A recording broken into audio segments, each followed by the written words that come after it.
गजेंद्र तो कहते हैं कि मैंने स्वार्थ से पुकारा तो वो आ गए रक्षा करने के लिए। अगर मैंने निस्वार्थ से पुकारा होता तो मुझे क्या प्राप्त होता, मैं वो सोच करके चिंतित हो रहा हूं। यदि मैंने निस्वार्थ से पुकारा होता तो क्या होता।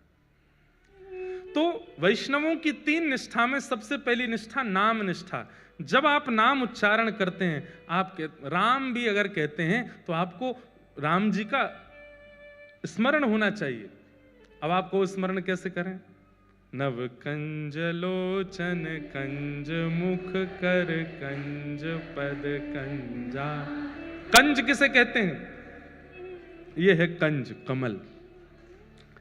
जिनके कमल जैसे नेत्र हैं, जिनके कमल जैसा मुख है, जिनके कमल जैसे हाथ हैं, जिनके कमल जैसे पैर हैं, जिनके कमल जैसा सर्वांगीण अंग है, ऐसे प्रभु श्री राम। अब आप चिंतन करो, देखो कितनी सुंदर झांकी। ठाकुर जी हैं नील वर्ण के और आंखें कैसी हैं? कमल जैसी। तो जैसे मानो नील सरोवर में 2 कमल रखे हों।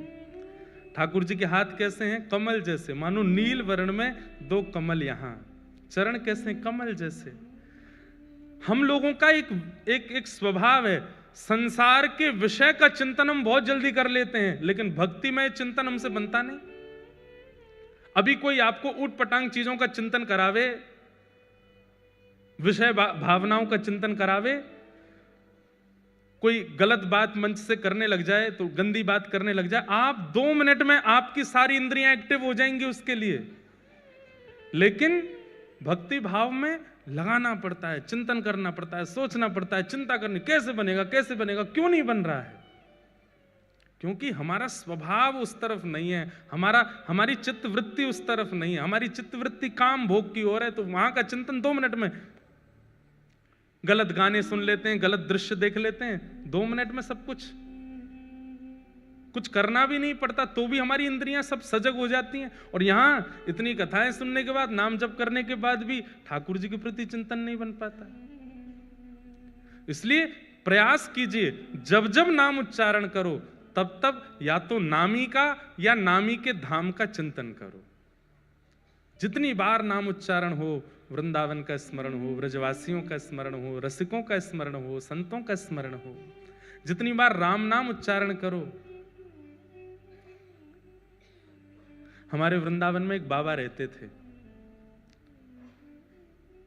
उपासक थे राम जी के, रहते थे वृंदावन में। और जब बिहारी जी का दर्शन करते थे तो कहते जय हो अवध बिहारी लाल की। ब्रजवासी कहते बाबा का है वो, बावड़ा है वो है, वृंदावन बिहारी लाल है, अवध बिहारी बोले। राधा वल्लभ जी के पास जाते तो राधा वल्लभ जी के पास जय हो जानकी वल्लभ लाल की जय हो। राधा रमन जी का दर्शन करने जाते जय हो जानकी रमन लाल की जय हो। सब ब्रजवासी कहते बाबा तेरी कैसी बुद्धि।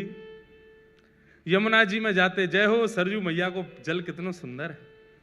ब्रजवासी तो अल्लड़ होते ही हैं, बाबा तुम वहीं क्यों ना मरे, अयोध्या जाके पूरे वृंदावन में अयोध्या को नाम जपे। तो कितनी सुंदर बात कहते बाबा। किसी ने कही आप इतना क्यों राम जी का मंदिर में जाते हो, ठाकुर जी के नाम लेते हो राम जी का। तो बाबा बोले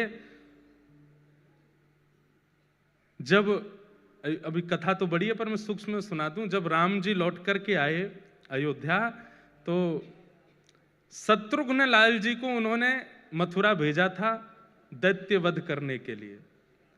और उसके बाद शत्रुघ्न लाल जी वर्षों तक मथुरा में रहे राम जी के विरह में।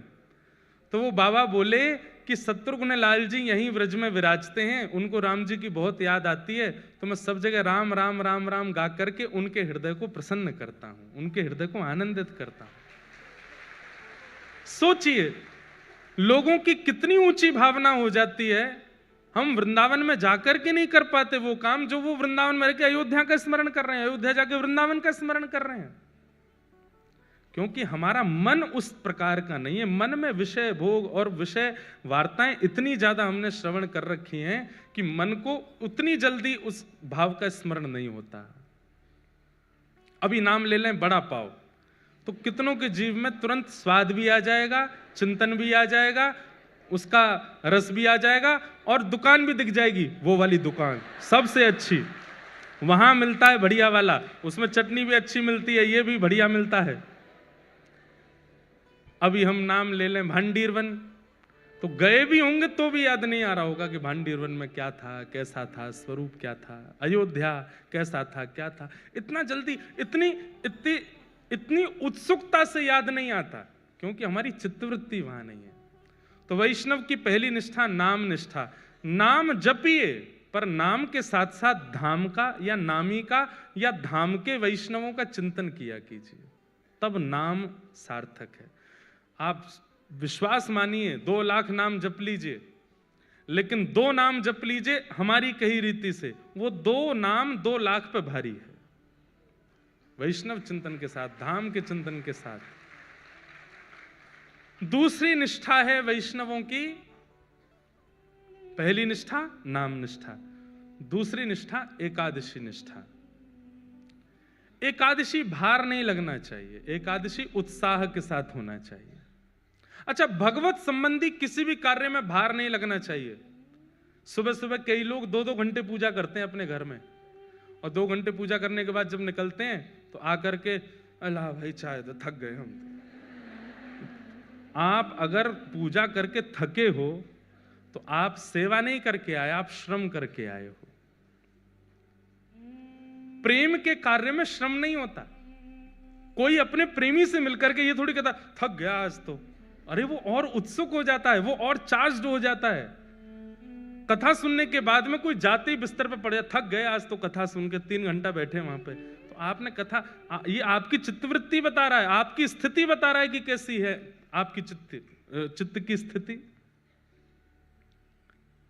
श्रम नहीं, उत्सुकता होनी चाहिए। एकादशी की तो प्रतीक्षा होनी चाहिए। आज क्या है, बोले आज नवमी है, अरे वाह कल 10वीं, परसों एकादशी है, परसों व्रत करेंगे हम, परसों अपने लाल जी को प्रसन्न करने के लिए भाव, अन्न जल का त्याग करेंगे हम, ऐसे रहेंगे। ये एकादशी के प्रति भाव।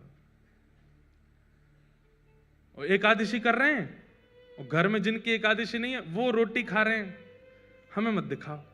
क्यों? रोटी देख लेंगे तो हमारा मन करेगा। ये कैसे एकादशी की आपका रोटी देख के मन कर रहा है?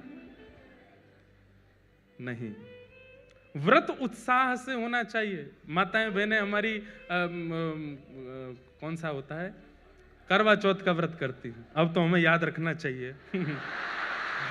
तो करवा चौथ का व्रत करती हैं। अरे बस सुनो, हमारी एक बात सुनो। हम कथा करते समय वही हैं पुराने वाले, ठीक है, उसमें कोई वो नहीं। हमको वैसे ही आनंद आता है कि हम भी छोटे बालक हैं सबकी तरह, उस वैसे ही हमको कथा करनी है 100 साल की उम्र तक।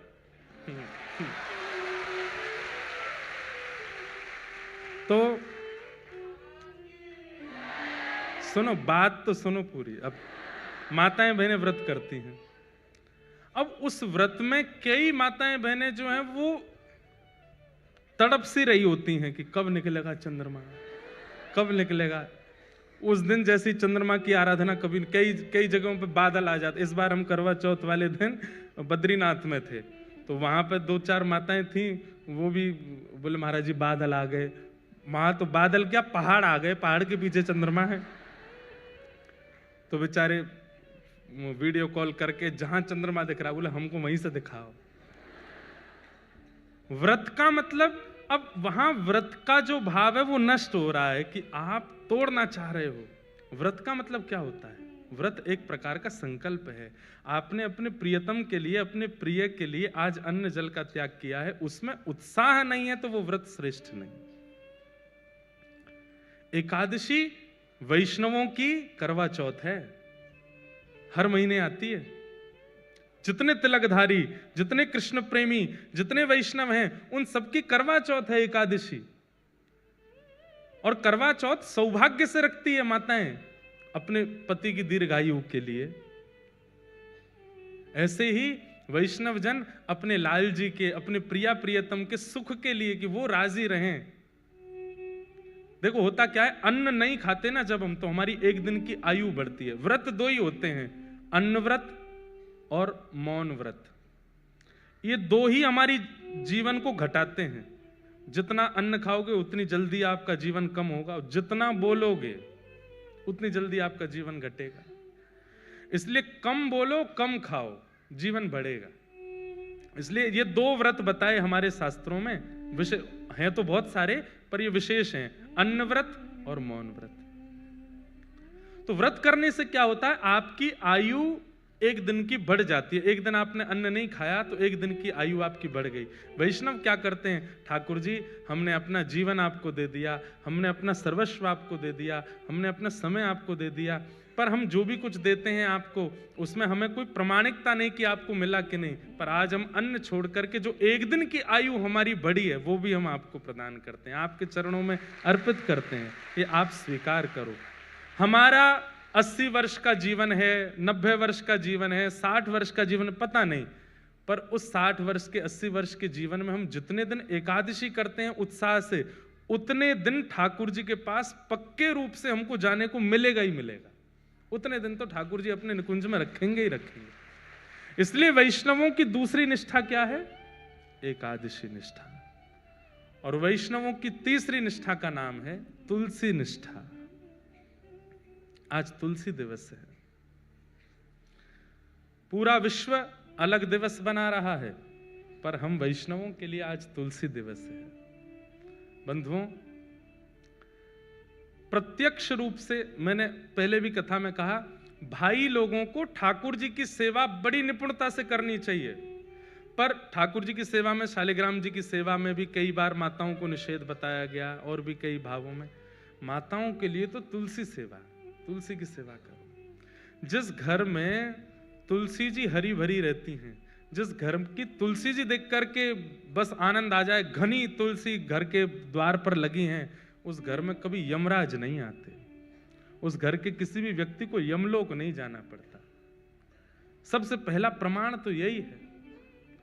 और भैया सबसे बड़ी बात, आप लोग गूगल मैप पर एड्रेस डालते हो, गाड़ी आपकी वहां पहुंचा देती है, ठीक वैसे ही ठाकुर जी का जो गूगल मैप है उसमें केवल यही डालते हैं किन किन घरों में तुलसी है, वहां के डायरेक्शन बताओ, वहां की दिशाएं बताओ।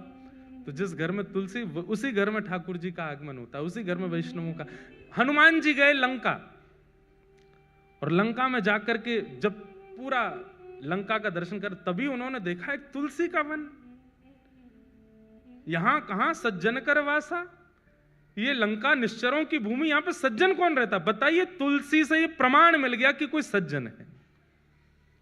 और जब भीतर जाकर के देखा तो विभीषण जी महाराज, विभीषण जी को देख करके हनुमान जी ने उनको सज्जन कह दिया और कहा तुम पर राम कृपा अवश्य होगी, केवल इतने मात्र से कि बाहर द्वार पर तुलसी लगी है। आज तुलसी दिवस है। एक तो तन में तुलसी धारण करो, कंठ में तुलसी जी पहनो, हमारे प्राण कब चले जाएं पता नहीं, तुलसी जी तन में होनी चाहिए, स्पर्श में होनी चाहिए। और दूसरा, घर पर तुलसी धारण करो, घर पर तुलसी विराजमान करो। आज इसी प्रकार से अपने तुलसी दिवस को आनंदित आप लोग करो। बहुत सारे प्रश्न आए हैं, इतने सारे आए कि मैं तो पढ़ ही नहीं पाया, लेकिन कुछ विशेष हैं इसलिए मैं सुना देता हूं पढ़ करके।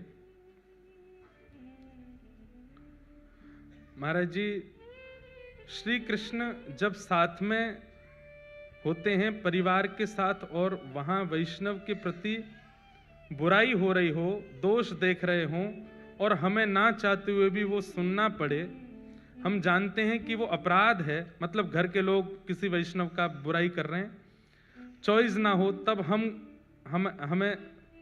हम सबके साथ रहें कि भी मन में नाम जप करें। क्या मतलब, उनका ऐसा भाव है कि घर में जब कोई वैष्णव अपराध कर रहा हो, हमें ना चाहते हुए भी मौन रह के सुनना पड़े, तो हमें क्या करना चाहिए। देखो, वैष्णव अपराध कोई व्यक्ति कर रहा है, वैष्णवों के प्रति अनर्गल बातें कर रहा है, आपको सुनने और देखने को यदि प्राप्त हो रही है, आप तुरंत उसका मानसिक त्याग करो, मन में उस बात को आने मत दो, मन में उसका चिंतन मत होने दो, और उस व्यक्ति के नाम से भी ठाकुर जी को प्रणाम करो, हे इसको सद्बुद्धि देना नाथ कि अब ऐसा ना करे।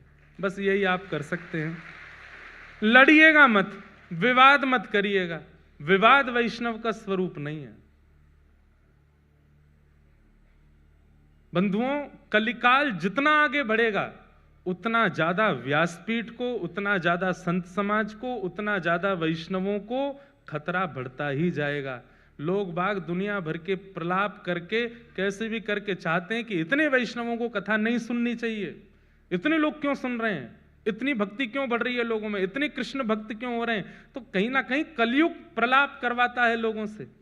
आपको चाहिए आप मौन रहिए, उनके नाम से भी जप कर लो, ठाकुर जी इनको सद्बुद्धि दे। ठाकुर जी को नहीं छोड़ा लोगों ने, आजकल के वैष्णवों को क्यों छोड़ेंगे, इसलिए उस पर ज्यादा चिंतन नहीं। कहा जाता है कि माता पिता की सेवा ईश्वर की भक्ति के स्वरूप है। अगर वह इस दुनिया से चले गए और आपकी सेवा वाला कर्म अपने अनुकूल नहीं विपरीत निकले और आपको अत्यधिक कष्ट दे, उसका निवारण दें। इनका ऐसा भाव कहा जाता है, माता पिता की सेवा ईश्वर की भक्ति के स्वरूप है।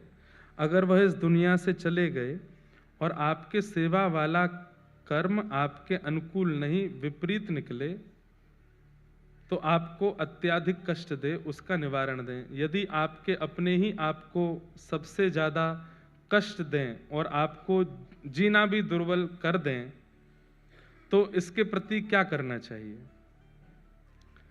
प्रहलाद जी महाराज का चिंतन करो, जहां पिता ही हिरण्यकश्यप हैं, पिता ही मारते हैं, पिता ही मरवाने की आज्ञा देते हैं, ऐसी स्थिति में भी प्रहलाद जी महाराज। बंधुओं, एक चीज सीखिएगा, भक्ति परिस्थिति के अनुकूल विचलित नहीं होने देती। परिस्थिति में चाहे पति, चाहे पत्नी, चाहे माता पिता, चाहे अंतरंग व्यक्ति भी आपके विपरीत हो जाए तो भी अगर आप भक्त हैं तो आप विचलित नहीं होंगे। प्रहलाद जी महाराज से सीखो। प्रहलाद जी महाराज प्रसन्न, प्रहलाद जी ने नृसिंह भगवान को इसलिए प्रकट कर दिया क्योंकि इतने समस्त प्रलापों में भी एक बार भी अपने पिता को दोष दृष्टि से नहीं देखा। अब एक कथा सुनाते हैं। हमारे पांडुरंग भगवान के अनेक भक्त हुए, उनमें से एक भक्त हुई सक्कूबाई। कौन हुई? सक्कूबाई। तो सक्कूबाई की कथा मैंने सुनाई है पहले भी, पर मैंने एक ग्रंथ में कुछ अलग भी पढ़ा, पंढरपुर में ही। आज स्मृति में आया तो सुना देता हूं आपको, ध्यान से सुनिएगा। सक्कूबाई, एक वैष्णव कुल में जन्म हुआ सक्कूबाई का। परिवार, माता पिता, भाई बंधु सब भक्त थे। सक्कूबाई का बाल्यकाल और विवाह से पूर्व का जीवन इतना अच्छा था क्योंकि सब भक्त थे। लेकिन विवाह के बाद कन्या कैसे कुल में जाएगी इसका कोई प्रमाण नहीं दे सकता। सक्कूबाई का विवाह किया गया, लेकिन परिवार ऐसा मिला विपरीत, और विपरीत ही नहीं, विपरीत की पराकाष्ठा। कई घर ऐसे होते हैं जहां सास ससुर अनुकूल नहीं है लेकिन पति अनुकूल है तो भी निर्वहन किया जा सकता है। पति अनुकूल नहीं है लेकिन सास ससुर अच्छे तो भी निर्वहन हो जाता है। बहुत सौभाग्यशाली मानिए कि सब अनुकूल हैं, माता पिता, सास ससुर, पति, बच्चे सब अनुकूल हैं। तो बहुत बड़ी कृपा है ठाकुर जी की, नहीं तो कोई ना कोई प्रतिकूल ही रहता है। तो सक्कूबाई का तो ऐसा जीवन, ससुर जी भी प्रतिकूल, सासू मां भी प्रतिकूल, देवर ननद भी प्रतिकूल, और अंत तो गत्वा पति भी प्रतिकूल। कोई भी उनका था नहीं। सावधानी से सुनिएगा, प्रतिकूल थे सब। सक्कूबाई घर में आई हैं, ब्याह करके आई, ब्याह करके आते ही पहले दूसरे दिन से ही सास ने डांटना, गाली देना, बुरी तरीके से बात करना, बेवजह बिना किसी अपराध के सक्कूबाई को कष्ट देना प्रारंभ कर दिया। परंतु सक्कूबाई ने विचार किया कि अब ये मेरा परिवार है, अब जैसा भी है मुझे स्वीकार तो करना है। सक्कूबाई निर्वहन कर रही थी वहां पर। एक दिन सक्कूबाई अपने भवन से बाहर जल भरने के लिए सरोवर के पास गई। तभी जय जय राम कृष्ण हरि, जय जय राम कृष्ण हरि, राम कृष्ण हरि कीर्तन करते हुए वारकरी वारी वारी जा रही थी पंढरपुर। वारी समझते हैं? जाती है ना, आषाढ़ी एकादशी पर वारी जाती है। मुंबई से भी बहुत वैष्णव, वारकरी वैष्णव जाते हैं। क्या अद्भुत नज़ारा होता है पंढरपुर के मार्गों का, जगह जगह से वारी आती है। एक बात तो माननी पड़ेगी, भारत में सब जगह भक्त हैं, पर महाराष्ट्र जैसे नहीं है। महाराष्ट्र अद्भुत है। माझे माहेर पंढरी, आहे भीवरे छातेरी, माझी बहीण चंद्रभागा, माझी बहीण चंद्रभागा, करत से पाप भंग, करत से पाप भंग, करत से पाप भंग,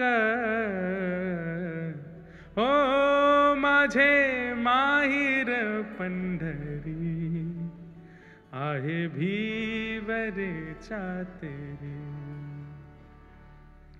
एका जनार्दनी शरण, एका जनार्दनी शरण।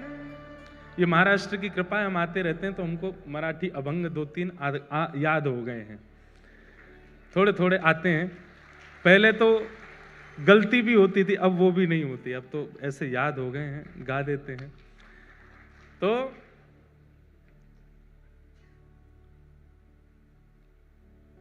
बाप आई आई, माझे विठ्ठले रखुमाई, माझे विठ्ठले रखुमाई, माझे विठ्ठले रखुमाई, हो माझे माहिर पंढरी, आहे भीवरे छातेरी, आहे भीवरे छातेरी। ऐसे श्री पंढरीनाथ गाते हुए, निमग्न होते हुए, जय जय राम कृष्ण हरि का उद्घोष गरज करते हुए वारकरी जा रहे थे पंढरपुर।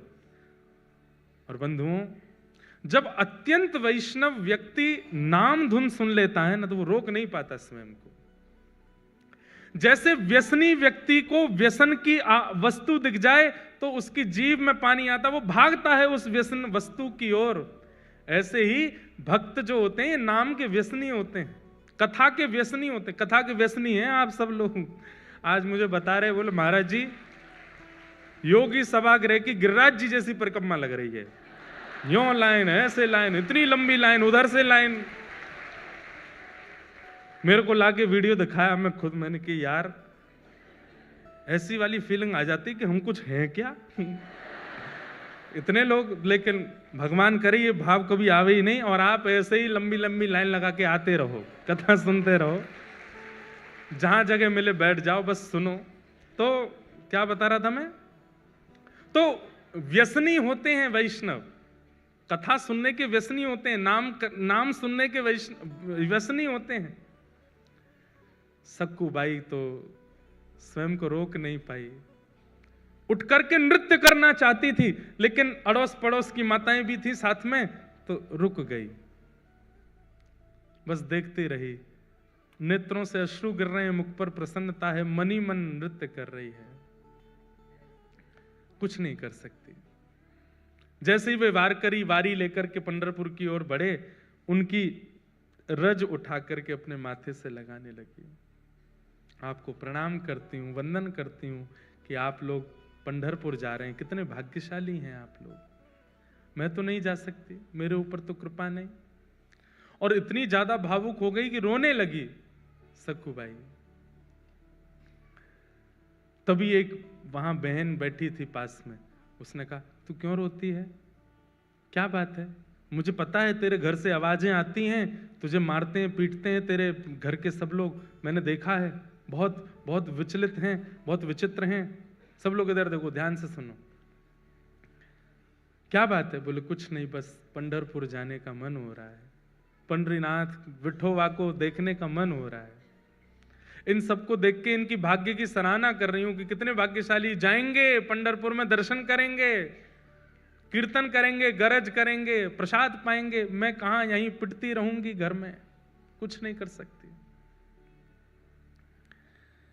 लेकिन ठीक है, मेरा भाग्य ऐसा, मेरा शायद विठोबा ने इसी में मेरा सुख सोचा होगा, नहीं जाऊंगी। तो बोले तू एक काम करना। बोले क्या? तू चली जा, एक बार चली जा यहां से, फिर लौट करके मत आना, वो विठोबा तुझे संभाल लेंगे, तेरी रक्षा कर लेंगे। नहीं नहीं, मैं ऐसा नहीं कर सकती, मेरे माता पिता पे बात आ जाएगी, परिवार छोड़ के कैसे जाऊं मैं।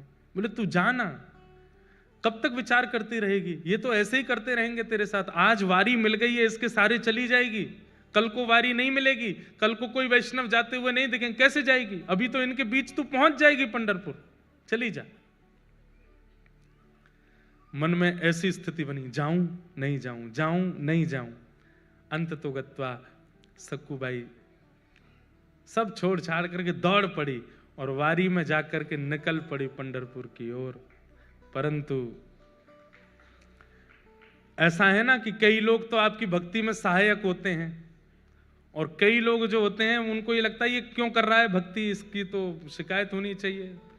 जो 2-4 माताएं बहनें और थी, उन्होंने सक्कूबाई की सास को जाकर बता दिया। बोले अरे बहू तो निकल गई हाथ से। बोले कहां गई? बोले वो वारी जा रही है पंढरपुर, उसमें नाच रही है, संतों के बीच में नाच रही है और नाचती हुई जा रही है, सब छोड़ छाड़ के निकल गई है।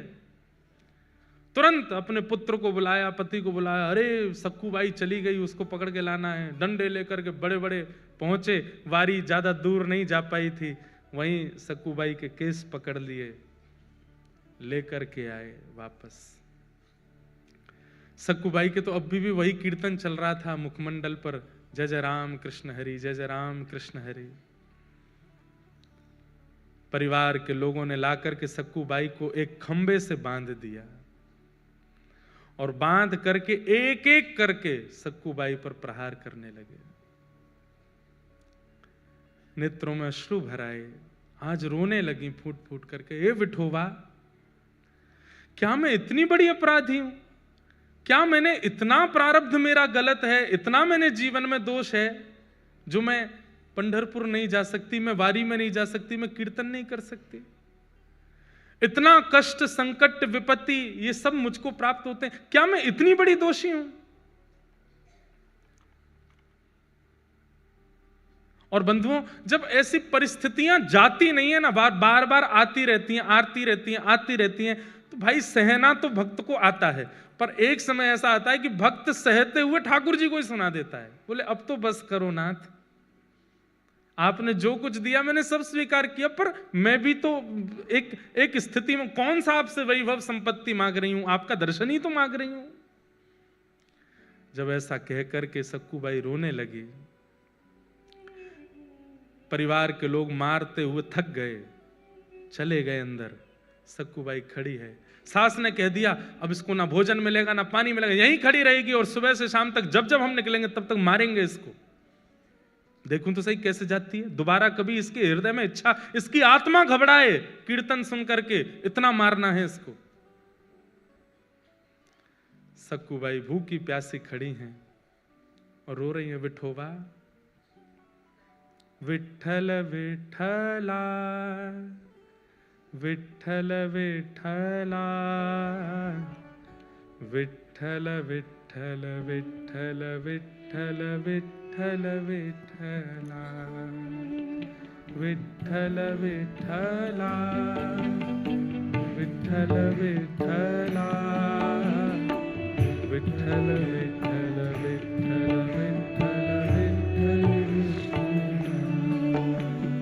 विठ्ठल विठ्ठला, विठ्ठल विठ्ठला, विठ्ठल विठ्ठल विठ्ठल विठ्ठल विठ्ठल विठ्ठला। गाइए।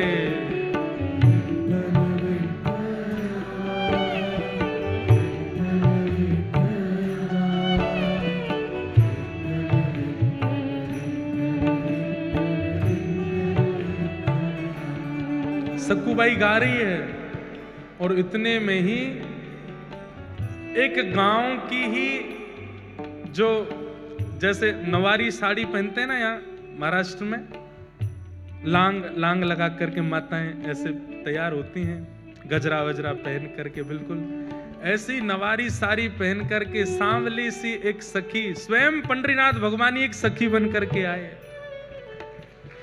और आकर के सक्कूबाई के पास खड़े हो गए, नेत्र बंद करके अश्रु प्रवाह करती हुई गा रही है। तभी आकर के जैसे ही पंडरीनाथ भगवान ने स्पर्श किया, एक सखी के रूप में आए थे, नेत्र खुले, नेत्र खोल करके देखा, अरे तू क्यों रोती है, क्या बात है? पंढरपुर जाना है, पंडरीनाथ को देखना है, बस वही इच्छा है। तुरंत रस्सी खोलने लगे ठाकुर जी, बोले मत करो, मेरी सास बहुत मारेगी। बोले तू चिंता मत कर, सुन यहां से पंढरपुर जाने में 1 रात का समय लगेगा, तू चली जा, जाकर के दर्शन कर और दर्शन करके कल रात्रि तक वापस आ जाना, तब तक मैं तेरी जगह खड़ी हो जाती हूं, तू मुझे बांध जा यहां पर, मैं यहां खड़ी रहूंगी। अरे तुम क्यों पीड़ा सहोगी, तुम्हारा तो कोई अपराध नहीं। बोले अपराध तो तेरा भी नहीं है, बदले में मुझे कुछ चाहिए, वो दे देगी। बोले क्या, पूरन पोली बना के खिला दियो मुझे। सक्कूबाई बोली वो तो तुम खुद भी बना सकती हो। नहीं, मैंने सुना तू बहुत अच्छा बनाती, तेरे हाथ का पाऊंगी। ठाकुर जी बोल रहे हैं चली जा, और मैं पूरन पोली की इतनी शौकीन हूं, तू 1 रात भी पिट लूंगी, तू लौट के आएगी, मुझे बस खिला देना, फिर तू आके यहीं खड़ी हो जाना, मैं बांध दूंगी तुझे, अभी तू जा। और आकर के रस्सी खोल दी, सक्कूबाई हट गई, ठाकुर जी खड़े हो गए, बोले सुन मुझे बांध के जा। सक्कूबाई बोली मैं नहीं कर सकती। बोले मैं कह रही हूं मुझे बांध के जा। सक्कूबाई ने ठाकुर जी को बांध दिया। ठाकुर जी खड़े हैं, पंडरीनाथ खड़े हैं, बोले तू जा, विठोबा का दर्शन करके आ। सक्कूबाई प्रणाम करके चली गई। यहां शांत संध्या का समय हुआ और सास ससुर पति सब निकल के आए। ठाकुर जी ने सक्कूबाई का ही रूप धारण कर लिया, जैसे सक्कूबाई के केश खुले थे, घाव थे, वैसे ही बन गए। आकर के फिर से मारना शुरू किया, ठाकुर जी पीड़ा सह रहे, मेरी सक्कू चली जाए, दर्शन करके आ जाए। बंधुओं हमें नहीं पता ठाकुर जी कब कहां क्या कर रहे हैं। आज भी मेरी परिस्थिति के लिए, आपकी परिस्थिति के लिए, हम सबकी परिस्थिति के लिए कहीं तो कुछ कर रहे हैं, वो हमें नहीं पता चलता है।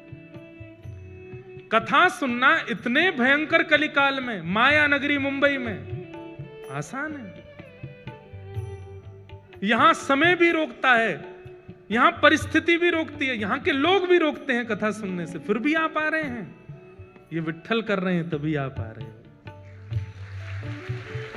आपको रोकने वाले, आपको टोकने वाले, आपकी परिस्थितियों को किसी भी प्रकार से करने वाले उन लोगों को लेट कर देते होंगे, उनको कैसे भी करके उनका फोन एंगेज जा रहा होगा, आपसे बात नहीं हो पा रही होगी, कुछ भी करके ठाकुर जी ऐसी परिस्थिति बनाते कि तू जा कथा सुन, ताकि तेरी भक्ति में और वर्धन हो जाए।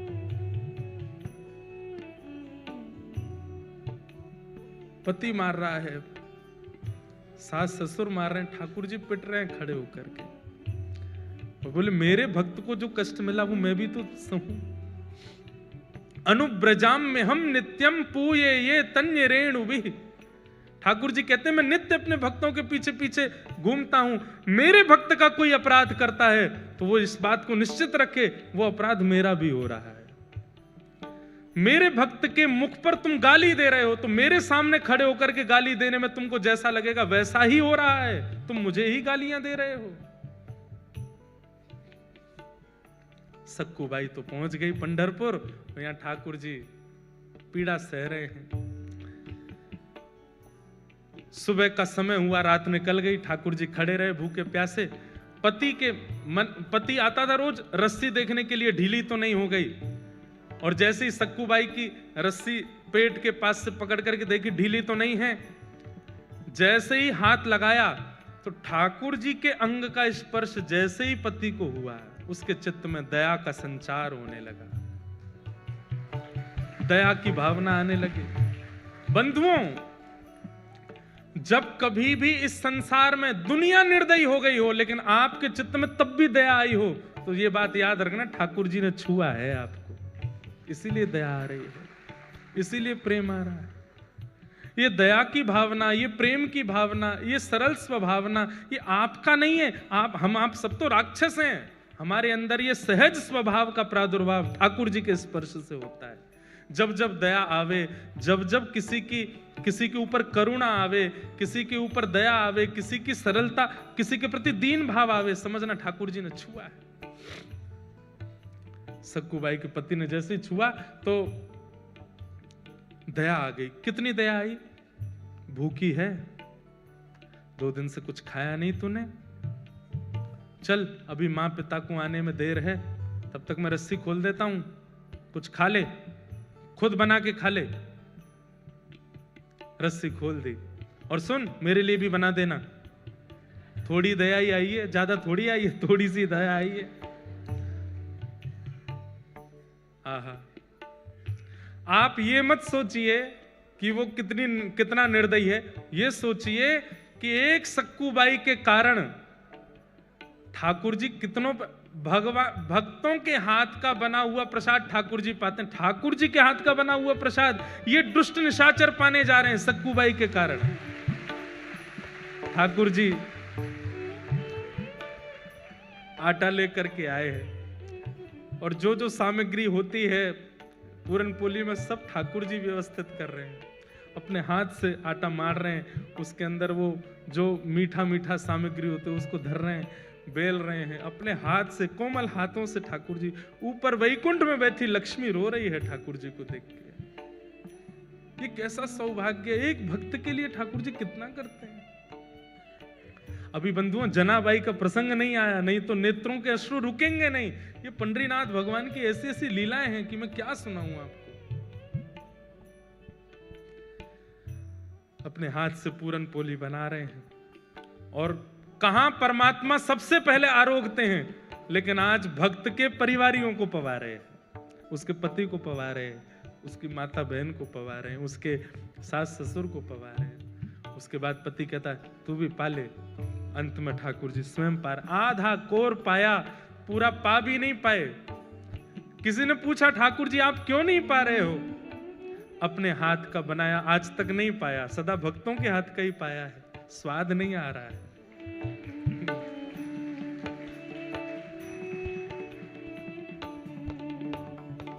ओ पालनहारे निर्गुण और न्यारे, तुमरे बिन हमरा कौन।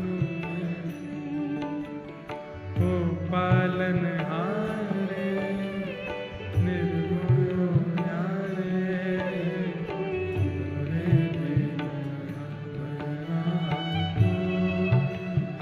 भैया देखो, बंबई की हर तरीके से वैष्णव लोग बात कहते हैं, माया नगरी कहते हैं, कभी कभी यहाँ के इंडस्ट्री को कुछ कह भी देते हैं, ऐसी पिक्चर बनाते हैं, ये करते हैं। पर इस बंबई नगरी ने कुछ आधुनिक ऐसे कीर्तन भजन भी दिए जिसके लिए धन्यवाद भी कहते हैं। यहाँ की नगरी और यहाँ की इंडस्ट्री ने ऐसे ऐसे भाव भी दिए हैं जो कथा में गाने लायक भी हैं।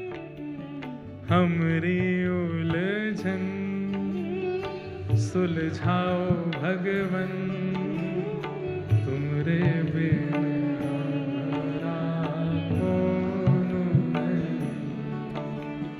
हमरी उलझन सुलझाओ भगवन, तुमरे बिन हमरा। पूरन पोली पवादी ठाकुर जी ने स्वयं पाली। पति ने कहा चल आजा, दोबारा खड़ी हो। खड़े हो गए ठाकुर जी, फिर से बांध दिया, फिर से मारना शुरू किया। वहां सक्कूबाई पहुंची है पंढरपुर, और पंढरपुर पहुंचते ही जैसे विठोवा को देखा है, कमर पर हाथ रख के सुंदर ते ध्यान उभे विटेवरी। आहा, ऐसा सुंदर जिनका ध्यान है, उनका प्रत्यक्ष दर्शन करके सक्कूबाई तो मंत्रमुग्ध हो गई। ठाकुर जी के चरणों को स्पर्श करके हृदय से लगा करके दर्शन करके इतनी आनंदित हो गई। अब जैसे ही बाहर निकलने लगी, सक्कूबाई तो भूल गई कि मेरा परिवार है, मेरा घर है, मेरा पति है, मेरी सास है, कौन, सब भूल गई। कुछ स्मृति नहीं थी, बस ये लग रहा है कि मैं दूर नहीं जा सकती, मैं आपसे दूर नहीं हो सकती नाथ। ज्यों-ज्यों पग बाहर कर रही है घर से, मंदिर से, त्यों-त्यों सक्कूबाई के ऐसा लग रहा है कि मैं कैसे रहूंगी, ये विठोबा जैसे दिखने बंद होंगे, मेरी श्वास निकल ना जाए, मेरे प्राण ना चले जाएं। और वही हुआ। जैसे ही सक्कूबाई मंदिर से बाहर आई, विठोबा दिखने बंद हुए। व्याकुल प्राण धरत नहीं धीरज, ऐसे प्राण हो गए सक्कूबाई के। उसी समय एक क्षण में खड़ी खड़ी सक्कूबाई के प्राण निकल गए, ठाकुर जी में विलीन हो गए। वही वारकरी वैष्णव जो वारी लेकर के सक्कूबाई के गांव से निकले थे, वो सब वहां कीर्तन कर रहे थे। तभी देखा कि कोई माता मूर्छित हो गई। दौड़ करके सबने जाकर के देखा, श्वास देखी चल नहीं रही है, नब्ज देखी चल नहीं रही है। वैद्य आए, वैद्यों ने मृतक घोषित कर दिया। वारकरी वालों में से एक बोला, अरे ये तो वो सक्कूबाई है, इसके गांव से ही तो हम लोग निकले थे, जो हमारी वारी में थोड़ी दूर चली, फिर सास ससुर पकड़ के ले गए थे, मारा पीटा, ये वही तो है। सब ने मंत्रणा की। बोले कितनी सौभाग्यशाली, ठाकुर जी को देखते देखते प्राण चले गए। अब इसका शव वापस इसके घर पहुंचाना नहीं है, यही संस्कार कर दो इसका। हम लोग करेंगे, हम वैष्णव संस्कार करेंगे। और चंद्रभागा के तट पर जाकर के सक्कूबाई का संस्कार कर दिया वैष्णवों ने। वहां ठाकुर जी बंधे हैं सक्कूबाई बन करके। ठाकुर जी कह रहे हैं, वारी सक्कू तू तो गई, मैं यही खड़ा रह गया। अरे सक्कू ये क्या करके गई?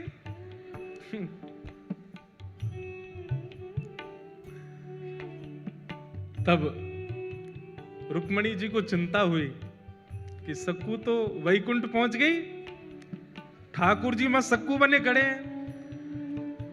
तब ठाकुर जी से कहा, नाथ ये मैं बहुत सह रही हूं, आप इतना कुछ वहां सह रहे हैं, मैं देख के मेरे को व्याकुलता हो रही है, अब नहीं होगा ये काम, अब कुछ करिए। बोले क्या करूं, सक्कू तो गई, मेरे को यहाँ रहना ही पड़ेगा। बोले नहीं नहीं नहीं, कुछ तो करो। तो ठाकुर जी गए पंडरीनाथ भगवान चंद्रभागा जी के तट पर, और सक्कूबाई की चिता की जो राख थी, उस राख से सक्कूबाई का स्वरूप बना करके पुनः उनको जीवित कर दिया। और जीवित करके कहा, अरे सक्कू, बोली मुझे क्यों आपने वापस इस संसार में बुला लिया? ठाकुर जी बोले, मैं बंधा हूं वहां पे। तो बोले वहां जा। नाथ, उस नरक में मैं कैसे जाऊं? बोले कुछ नहीं, इतने दिन मेरा संग किया, मेरे हाथ की बनी पूरन पोली खाई है उन्होंने, अब मेरा तो वहां पर पदार्पण हो चुका है, मेरे हाथ में मुझे जो करना था कर लिया। अब तेरे चरण दोबारा जब वहां पड़ेंगे, अब तू परम भक्ता हो गई है, तेरे चरण पड़ते ही वो शुद्ध हो जाएंगे, अब तू वापस जा। और वापस जाकर के वहां पर व्यवस्थित हो। सक्कूबाई अर्धरात्रि के समय पहुंची। ठाकुर जी वहां सक्कूबाई बने खड़े थे, उनको मुक्त किया। मुक्त करके ठाकुर जी तो अंतर ध्यान हो गए, कृपा करके सक्कूबाई वहां आकर के खड़ी हो गई। आज सुबह उठते ही पता नहीं क्या, सास ने रात में स्वप्न में कुछ देखा, पति को कुछ हुआ, सब ने आकर के सक्कूबाई को खोल दिया। वो तो सक्कूबाई तो, ठाकुर जी तो जा चुके, सक्कूबाई आ गई। सब ने कहा, सक्कू अब हमें लगता हमने तुझे बहुत पीड़ा दी, बहुत तुझ पर अत्याचार किया, अब तू हमारी है, तू हमारे साथ प्रेम से रह। लेकिन अभी भी थोड़ा रोष और क्रोध तो उनके मन में था ही, तो थोड़ा इतनी ज्यादा दयावंत तो हुए नहीं। लेकिन अब घटना क्या घटी, वो जो वारकरी वैष्णव जिन्होंने संस्कार किया था सक्कूबाई का, तो सक्कूबाई के वस्त्र और आभूषण वो लेकर के बोले वो घर पे दे चलते हैं, और थोड़ी सी अस्थियां भी ले ली थी। बोले उसको पति को कह देंगे नदी में बहा देना। यहां सक्कूबाई झाड़ू लगा रही थी घर में। जैसे ही वो वारकरी वैष्णव आए, घर में प्रवेश करती पहला तो मूर्छित ही हो गया। दूसरा बोला क्या हुआ क्या हुआ? बोले देख भूत। भीतर देखा तो सक्कूबाई झाड़ू लगा रही है। इतने में सास ससुर सब आए। बोले अरे इतने सारे ये वारकरी यहां कैसे? बोले हमें समझ नहीं आ रहा है ये हुआ क्या है। बोले क्यों? तो वस्त्र दिखाए तो सक्कू के वस्त्र।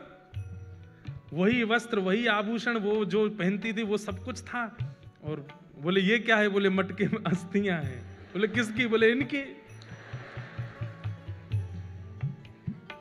सब अस्त व्यस्त हो गए। तो फिर सक्कूबाई ने पूरी कहानी बताई। बोले कि मैं तो यहाँ थी नहीं, मैं तो पंढरपुर में थी, ठाकुर जी का दर्शन करने के लिए गई थी, वहीं मेरे प्राण चले गए, तो आप सबने मेरा संस्कार कर दिया, तो फिर तुम दोबारा जीवित कैसे हुई? बोले कि मैं गई पंढरपुर और मेरे पीछे से पूछो ये लोग क्या कर रहे थे। बोले आप लोग क्या? बोले हम तो सक्कू को रोज मारते थे, उससे पूरन पोली बनवाते थे।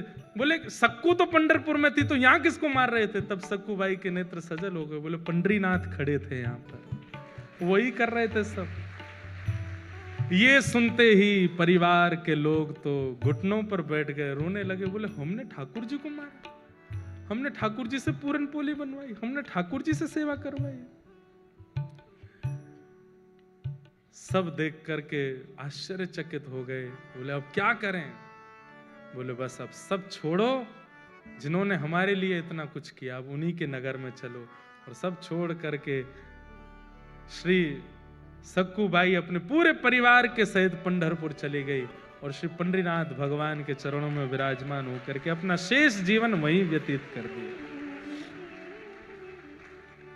तो ये जितने प्रश्न आपके आए हैं, विपरीत हैं, आदि हैं, इसमें एक बात आपने नोट की, आप उनमें भी दोष मत देखो। ये बात करने में बहुत कठिन है, पर अगर कर लोगे तभी तो सक्कू बन पाओगे, तभी तो प्रहलाद बन पाओगे, तभी तो ध्रुव बन पाओगे। नहीं कर पाओगे तो फिर आप रमेश, हरेश जो भी हो वो रह जाओगे। ये करना पड़ेगा कि आपको उनमें दोष ना दिखे, आपको उनमें कमियां ना लगे। हाँ हाँ, ऐसी सक्कूबाई परिवार सहित ठाकुर जी की होगी। बंधुओं, एक वैष्णव जब एक परिवार में होता है, एक वैष्णव जब अपनी एक मित्र मंडली में होता है, एक वैष्णव जब एक परिस्थिति में होता है, उसका दायित्व बनता है कि वो औरों को भी वैष्णव बनावे। जिद करके नहीं, लड़ करके नहीं, बस अपनी प्रक्रिया और अपने व्यवहार से सबको वैष्णव बना दे।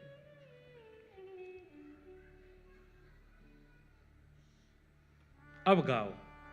मारा गिरधर लाल थारो नचायो नाचूं रे, मारा गिरधर लाल थारो नचायो। ओ मैं तो थारो नचायो नाचूं, मैं तो थारो नचायो, ओ मैं तो थारो नचायो नाचूं, मैं तो ओ मारा गिरधर लाल थारो नचायो नाचूं रे, मारा गिरधर लाल थारो नचायो नाचूं। मारा नट राजा थारो नचायो नाचूं रे, मारा नट राजा थारो नचायो। प्यारे गिरधर लाल की।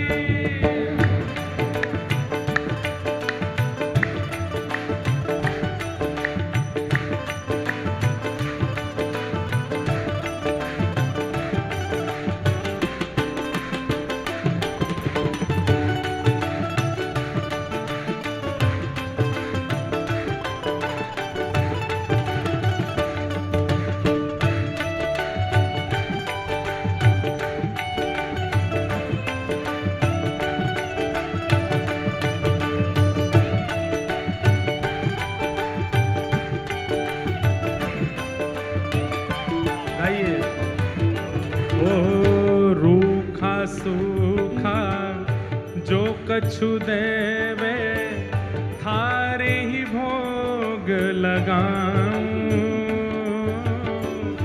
रूखा सूखा जो कछु देवे,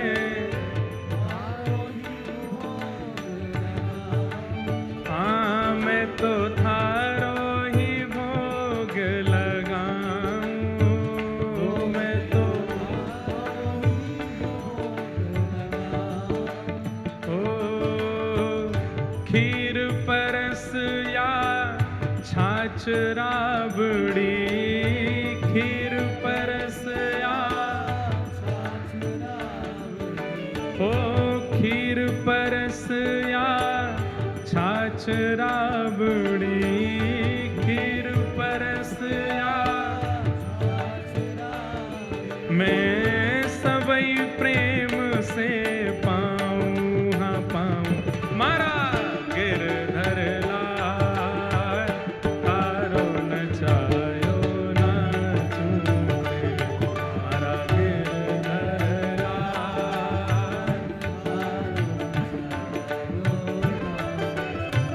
हे मारा गिरधर लाल तारो नचायो नाचूं रे, मारा। और इस भाव की ये पंक्ति मुझे सबसे ज्यादा प्रिय है और यही भक्ति का स्वरूप है। क्या? ओ घर का प्राणी कहाँ ना माने, मन मन खुशी मनाऊं। घर का प्राणी कहाँ ना माने, मन मन खुशी हो, मैं तो मन मन खुशी मनाऊं। मैं तो हो थारे इस मंगल विधान में, थारे इस मंगल विधान हो, थारे इस मंगल विधान में,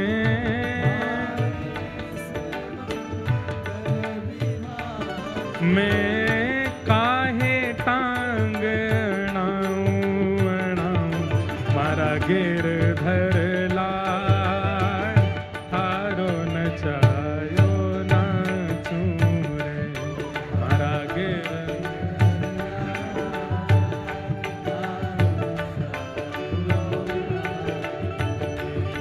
मारा गिरधर लाल थारो नचायो नाचूं रे, मारा।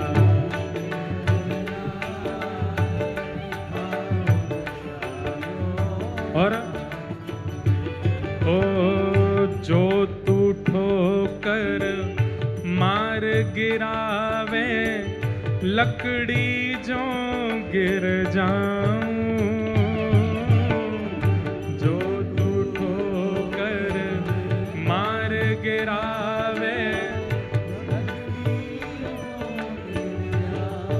इसमें लकड़ी जो गिर जाऊं मतलब लकड़ी जब गिरती है तो एक बार भी सहारा, हम गिरते हैं तो एक बार हाथ का सहारा कैसे भी लगाते तो हैं कि बच जाएं, पर लकड़ी जब गिरती है तो सीधी गिरती है, सहारा नहीं लेती। हे नाथ, यदि आप मुझे गिराओ तो मैं गिरने को भी तैयार हूं, पर जो तू माथे ऊपर बिठावे, जो तू माथे हो, जो तू माथे ऊपर बिठावे,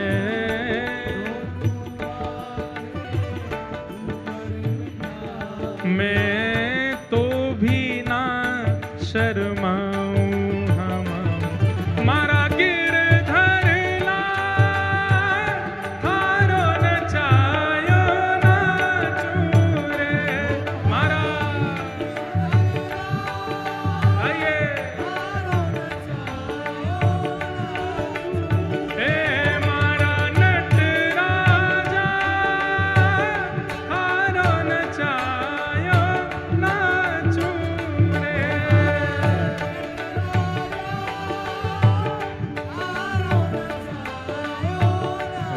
राधे गोविंद गोविंद, राधे राधे राधे गोविंद।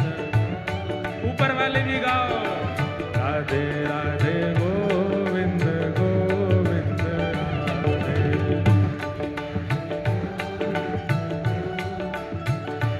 हरि गोविंद राधे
मुझे डर लगता है कि तुम नीचे नहीं आ जाओ। अच्छा है कि आप लोग अपनी भक्ति की परिस्थिति में ऊपर जा रहे हो, हम नीचे वालों पर दया करना। ऊपर वाले केवल ताली बजाओ, नीचे वाले भजो, हाँ भजो, हो भजो राधे राधे गोविंद गोविंद राधे, हे भजो राधे राधे गोविंद गोविंद राधे, भजो राधे राधे गोविंद गोविंद राधे, हे गोविंद राधे गोपाल राधे, भजो गोविंद राधे गोपाल राधे, हे भजो गोविंद राधे गोपाल राधे, भजो गोविंद राधे गोपाल राधे, हे भजो, हाँ भजो, हो भजो, हे भजो, हाँ भजो, हे भजो, हो भजो, हे भजो, भजो राधे राधे गोविंद गोविंद राधे, हे भजो राधे राधे गोविंद गोविंद राधे, हे भजो राधे राधे गोविंद गोविंद राधे, हे भजो राधे राधे गोविंद गोविंद राधे। जय जय श्री राम, जय जय श्री राम, जय जय श्री राधे। पूछरी के लौटा की हुक हुक प्यारे, क्या बात है बंसी वारे, शाबाश। बैठ जाओ। हे मारा गिरधर लाल, थारो न छायो न चूरे, मारा गिरधर लाल, थारो न छायो। तो ऐसी स्थिति बन जाए कि दोष दृष्टि प्रकट ही नहीं हो रही। विराज जो सबके लेंगे, सब जो जो बना के लाए हो सब ले लेंगे भाई, नेक बैठो।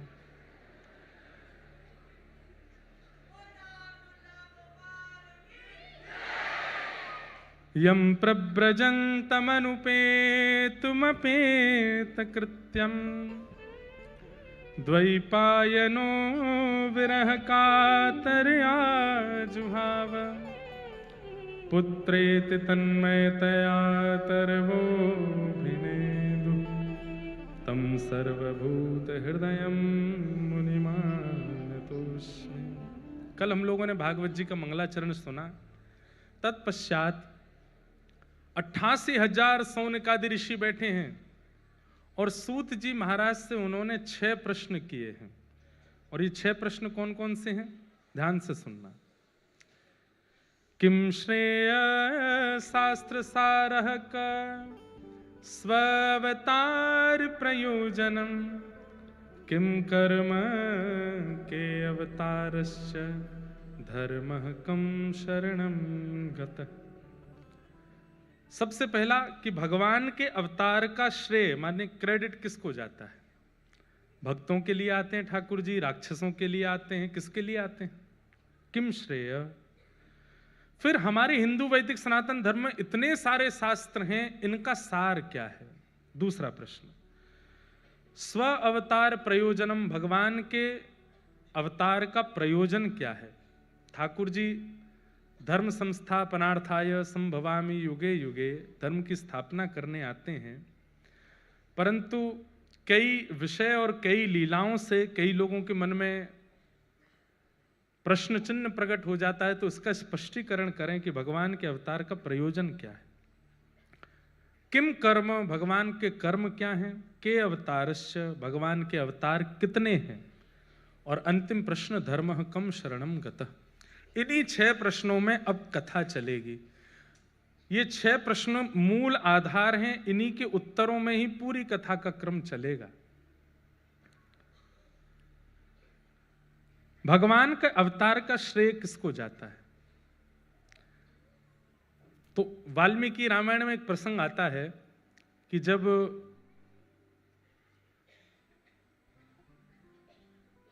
विभीषण शरणागति हुई, विभीषण को लंका से निकाल दिया रावण ने, और जब विभीषण राम जी की शरण में आया तो राम जी ने शरणागति करने से पूर्व एक बार अपनी वानर सेना से पूछा कि मुझे क्या करना चाहिए, इसको स्वीकार करूं कि नहीं। तो मुखियाओं को बैठाया, जामवंत जी बैठे थे, सुग्रीव बैठे हैं, हनुमान जी बैठे, सबको बैठा करके पूछा कि ये शत्रु का भाई आया है, इसको स्वीकार करें कि नहीं। तो कईयों ने तो ठाकुर जी से कहा, ठाकुर जी आपका स्वभाव अस्वीकार का तो है नहीं, शरण गहे प्रभु ताही न त्यागा। शरण में आने वाला विश्वद्रोही क्यों ना हो, ठाकुर जी उसको भी स्वीकार करते हैं। कितना बड़ा गुण है ठाकुर जी का। और हम लोग कैसे हैं? हमें जो अच्छा नहीं लगता वो अवगुण भी यदि किसी में आ जाता है तो वो अपना पुत्र भी हो, अपनी पत्नी भी हो, अपने पति भी हो, अपने पिता माता भी, तो भी हम त्याग कर देते हैं। और ठाकुर जी कैसे हैं कि विश्वद्रोह भी अगर उसके अंदर हो तो भी वो ठाकुर जी की शरणागति अगर पवित्र होकर के कर ले, ठाकुर जी उसको स्वीकार कर लेते हैं। इसीलिए तो वो ठाकुर जी और हम मानव हैं। उनके अंदर स्वीकारता है और हमारे अंदर विषयों की स्वीकारता है और दोष देख करके लोगों का त्याग है। इसका मतलब ये नहीं है कि आप विषयी भोगी लोगों का त्याग ना करो। सूरदास जी की एक पंक्ति है, उसमें सूरदास जी आपको त्यागने के लिए नहीं कह रहे, पर मन से त्यागने को कहते हैं। तजोरे मन हरि विमुखन को संग, मन से त्याग करो। कई बार कई संबंध ऐसे होते हैं जिनका हम शरीर से त्याग नहीं कर सकते, पर मन में उनको स्थान मत दो। मन में योग्य नहीं है आने लायक, इतना तो कर सकते हैं। तो जब विभीषण जी आए तो भगवान ने सबसे पूछा, तो सुग्रीव ने मना किया कि प्रभु शत्रु का भाई है, इसको स्वीकार नहीं करना चाहिए। तो सुग्रीव की बात पर कई वानरों ने बल दिया कि नहीं, सुग्रीव सही कह रहे हैं नाथ, हम इतने आगे तक आ चुके हैं, अब लंका पहुंचने की देर और सीता जी को बस प्राप्त करने की देर है, और ऐसी स्थिति में विभीषण को स्वीकार करना, कहीं ऐसा ना हो कि कोई विघ्न आ जाए, मत स्वीकार करो। सबकी बात सुन करके ठाकुर जी ने कहा ठीक है, उठ करके गए और विभीषण को हृदय से लगाया, तिलक कर दिया, स्वीकार कर लिया।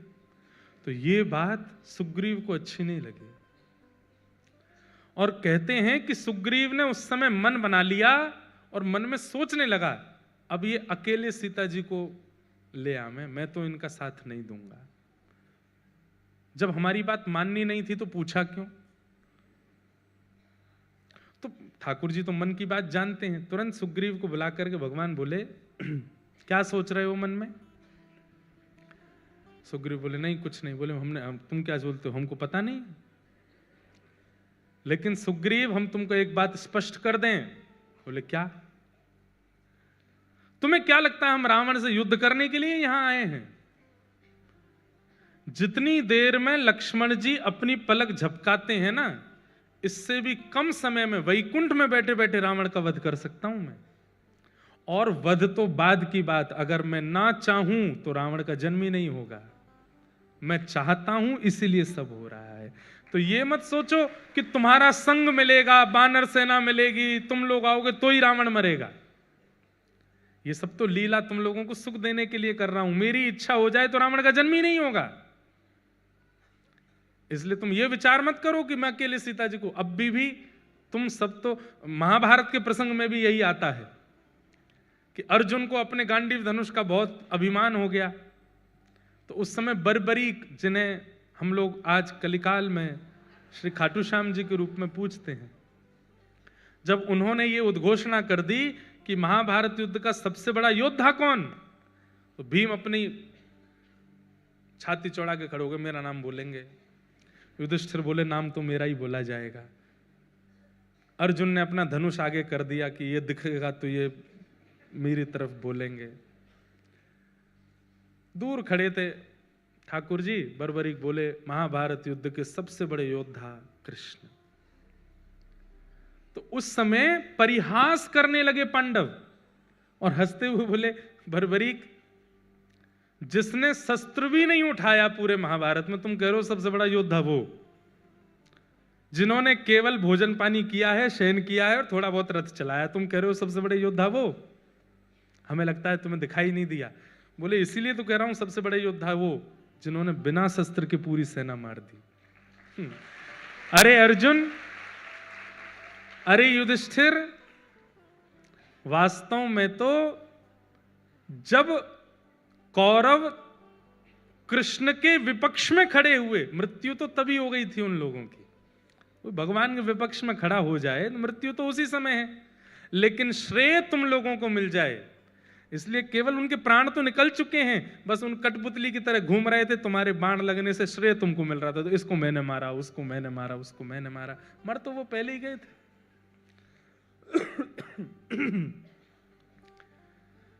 तो ठाकुर जी राक्षसों के वध के लिए नहीं आते। अब मेरा मुंबई में घर है, वैसे नहीं है बोल रहा हूं, मान लो मेरा मुंबई में घर है। अब मैं जब कभी भी मुंबई आता हूं, काम से आया अपने रिकॉर्डिंग्स के लिए, आज हमारे म्यूजिक वाले जो सारे संगीत करते हैं वो भी बैठे हैं, मीर देसाई जी यहाँ बैठे हैं, सारे जो भी आपने संगीत सुना ये यही, एक बार खड़े तो हो जाओ। और हमारे सिद्धार्थ जी भी बैठे हैं। अभी एक सुंदर भाव आया था, रघुवर कोमल कमल नयन को पहनाओ जयमाला, वो दोनों के ही भाव से आया। हमारे आज नवदीप जी भी यहाँ बैठे हैं, मेरो मन वृंदावन में अटक्यो, वो भजन इन्होंने ही लिखा है। मोहित जी भी आए हैं, मोहित जी आए कहाँ हैं? अच्छा, उनकी बहन आई हैं। तो ये सब आज हमारे संगीत के सब हमारे मित्रगण भी आए हैं, सब जो बंबई में, सारे संगीत बंबई में ही होता है, आप लोगों को पता भी नहीं चलती, हम रात में आके गा के चले जाते हैं। तो आता तो रहता हूं मैं। अब मान लीजिए कि मैं आया तो अपने काम से, लेकिन मैंने सोचा कि घर बंद पड़ा है, थोड़ा साफ सफाई कर चलें। आया तो मैं अपने मित्रों से मिलने के लिए, लेकिन लगे हाथ सोचा जो गंदगी है उसको भी साफ करें। ऐसे ही ठाकुर जी का, आते तो वो हम भक्तों के लिए हैं, पर विचार करते हैं कि रावण कंस आदि जैसी गंदगियां हैं, इनको भी साफ करते चलो। उनके लिए ठाकुर जी आते हैं, ये विशेष बात नहीं है, उन्हीं के लिए ठाकुर जी नहीं आते। एक प्रसंग सुनाए।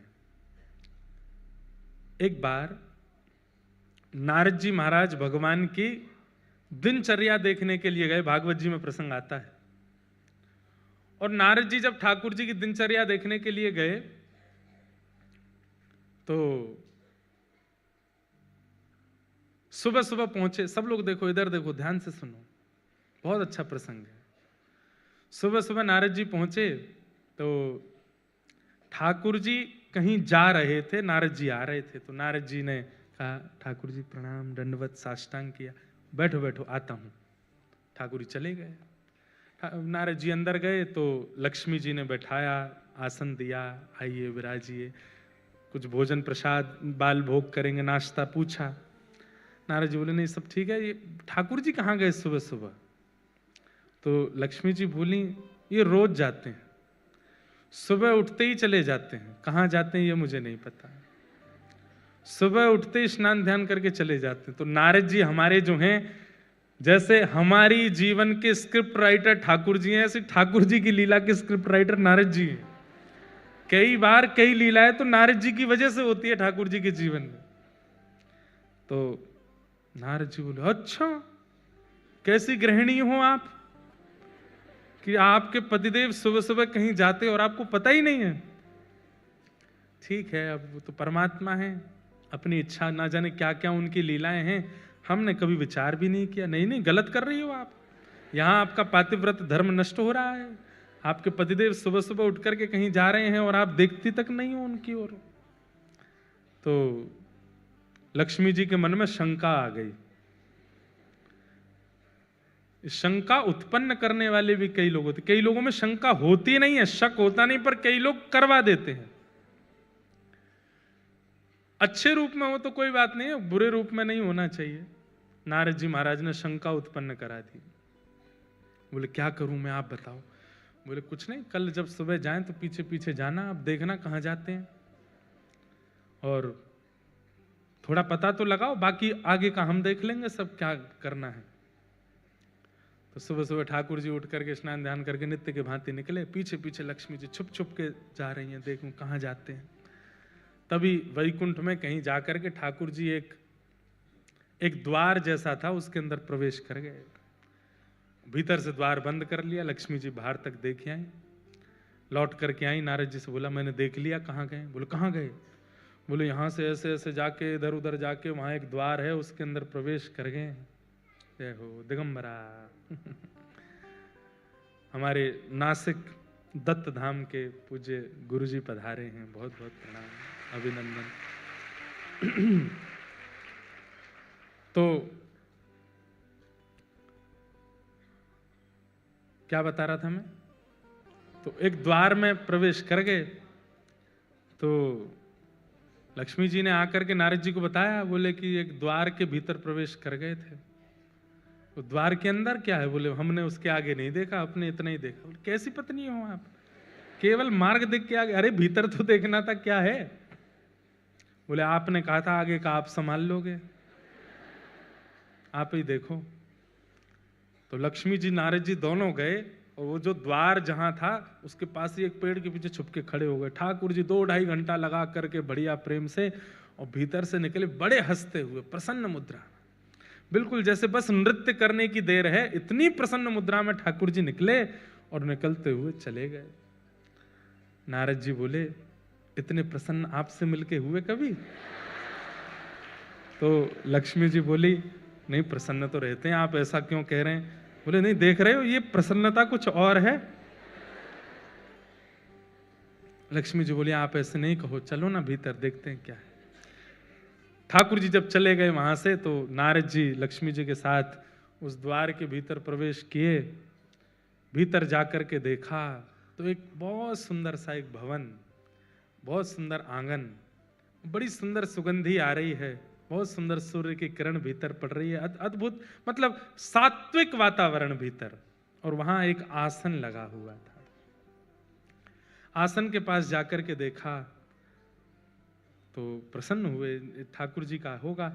उस आसन के सामने एक चौकी थी, उस चौकी के ऊपर एक सिंहासन था। वो सिंहासन एक कपड़े से ढका हुआ था। नारद जी बोले सिंहासन क्या है और ये ढका हुआ क्यों है। लक्ष्मी जी बोली आप देखो ना, आपने कहा था कहीं ऐसी कोई चीज ना हो कि हम देख लें ठाकुर जी नाराज ही हो जाएं, आप देखो। तो नारद जी महाराज ने जैसे ही वो वस्त्र हटाया, देख करके लक्ष्मी जी और नारद जी दोनों के नेत्र चकित रह गए। कैसे। वो एक आसन था और उस आसन में 4 खाने बने हुए थे। खाने समझते हैं, 4 ब्लॉक्स थे, जैसे आपके 3 ब्लॉक हैं, ऐसे 4 खाने थे। एक खाने में लिखा था सतयुग, एक खाने पर लिखा था त्रेता, द्वापर और कलयुग। और उन चारों खानों में उस युग के जो भक्त हैं उनकी छोटी छोटी प्रतिमाएं रखी थी, उन पर तिलक चढ़ा हुआ था, पुष्प अर्पित हुए थे, उनको तिलक चंदन आदि, मतलब सतयुग के भक्तों के स्वरूप, त्रेता के भक्तों के स्वरूप, द्वापर के भक्तों के स्वरूप, कलयुग के भक्तों के, सबके स्वरूप रखे और ठाकुर जी उनकी आराधना करके गए। नारद जी महाराज ने देखा उन भक्तों के स्वरूप में नारद जी का भी स्वरूप रखा है। नारद जी बोले यह तो मैं भी रखा हूं। लक्ष्मी जी बोली इधर देखिए मैं भी हूं। लक्ष्मी जी का भी आराधन करके गए। वहां पर मीराबाई का भी स्वरूप है, गोस्वामी तुलसीदास जी का भी स्वरूप है, हमारे श्री तुकाराम जी महाराज का, ज्ञानेश्वर माउली का, सबके स्वरूप विराजमान। और ठाकुर जी उनको प्रणाम कर रहे थे। देख करके नारद जी के नेत्र सजल हो गए। बोले कैसे भक्त वत्सल हैं ठाकुर जी।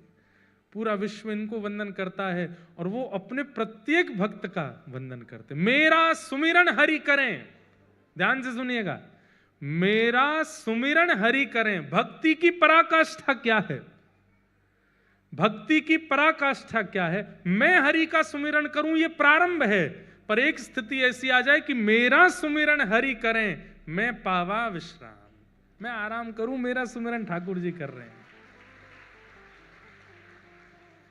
ठाकुर जी आराधन करते हैं, अपने भक्तों को पूजते हैं, अपने भक्तों को वंदन करते हैं।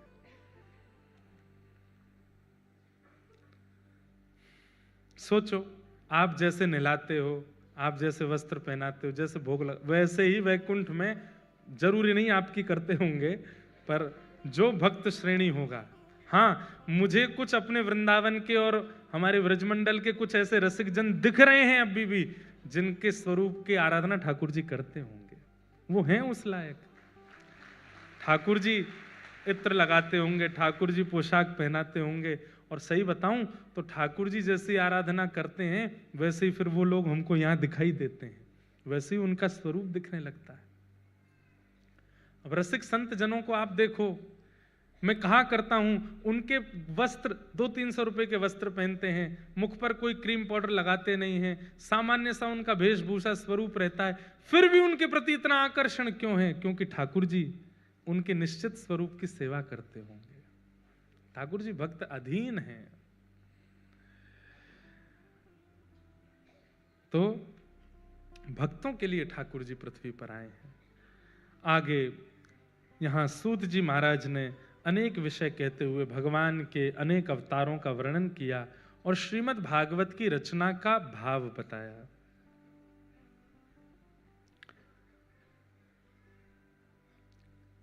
इदं भागवतं नाम पुराणं ब्रह्म संहितं उत्तम श्लोक चरितं चकार भगवान ऋषि।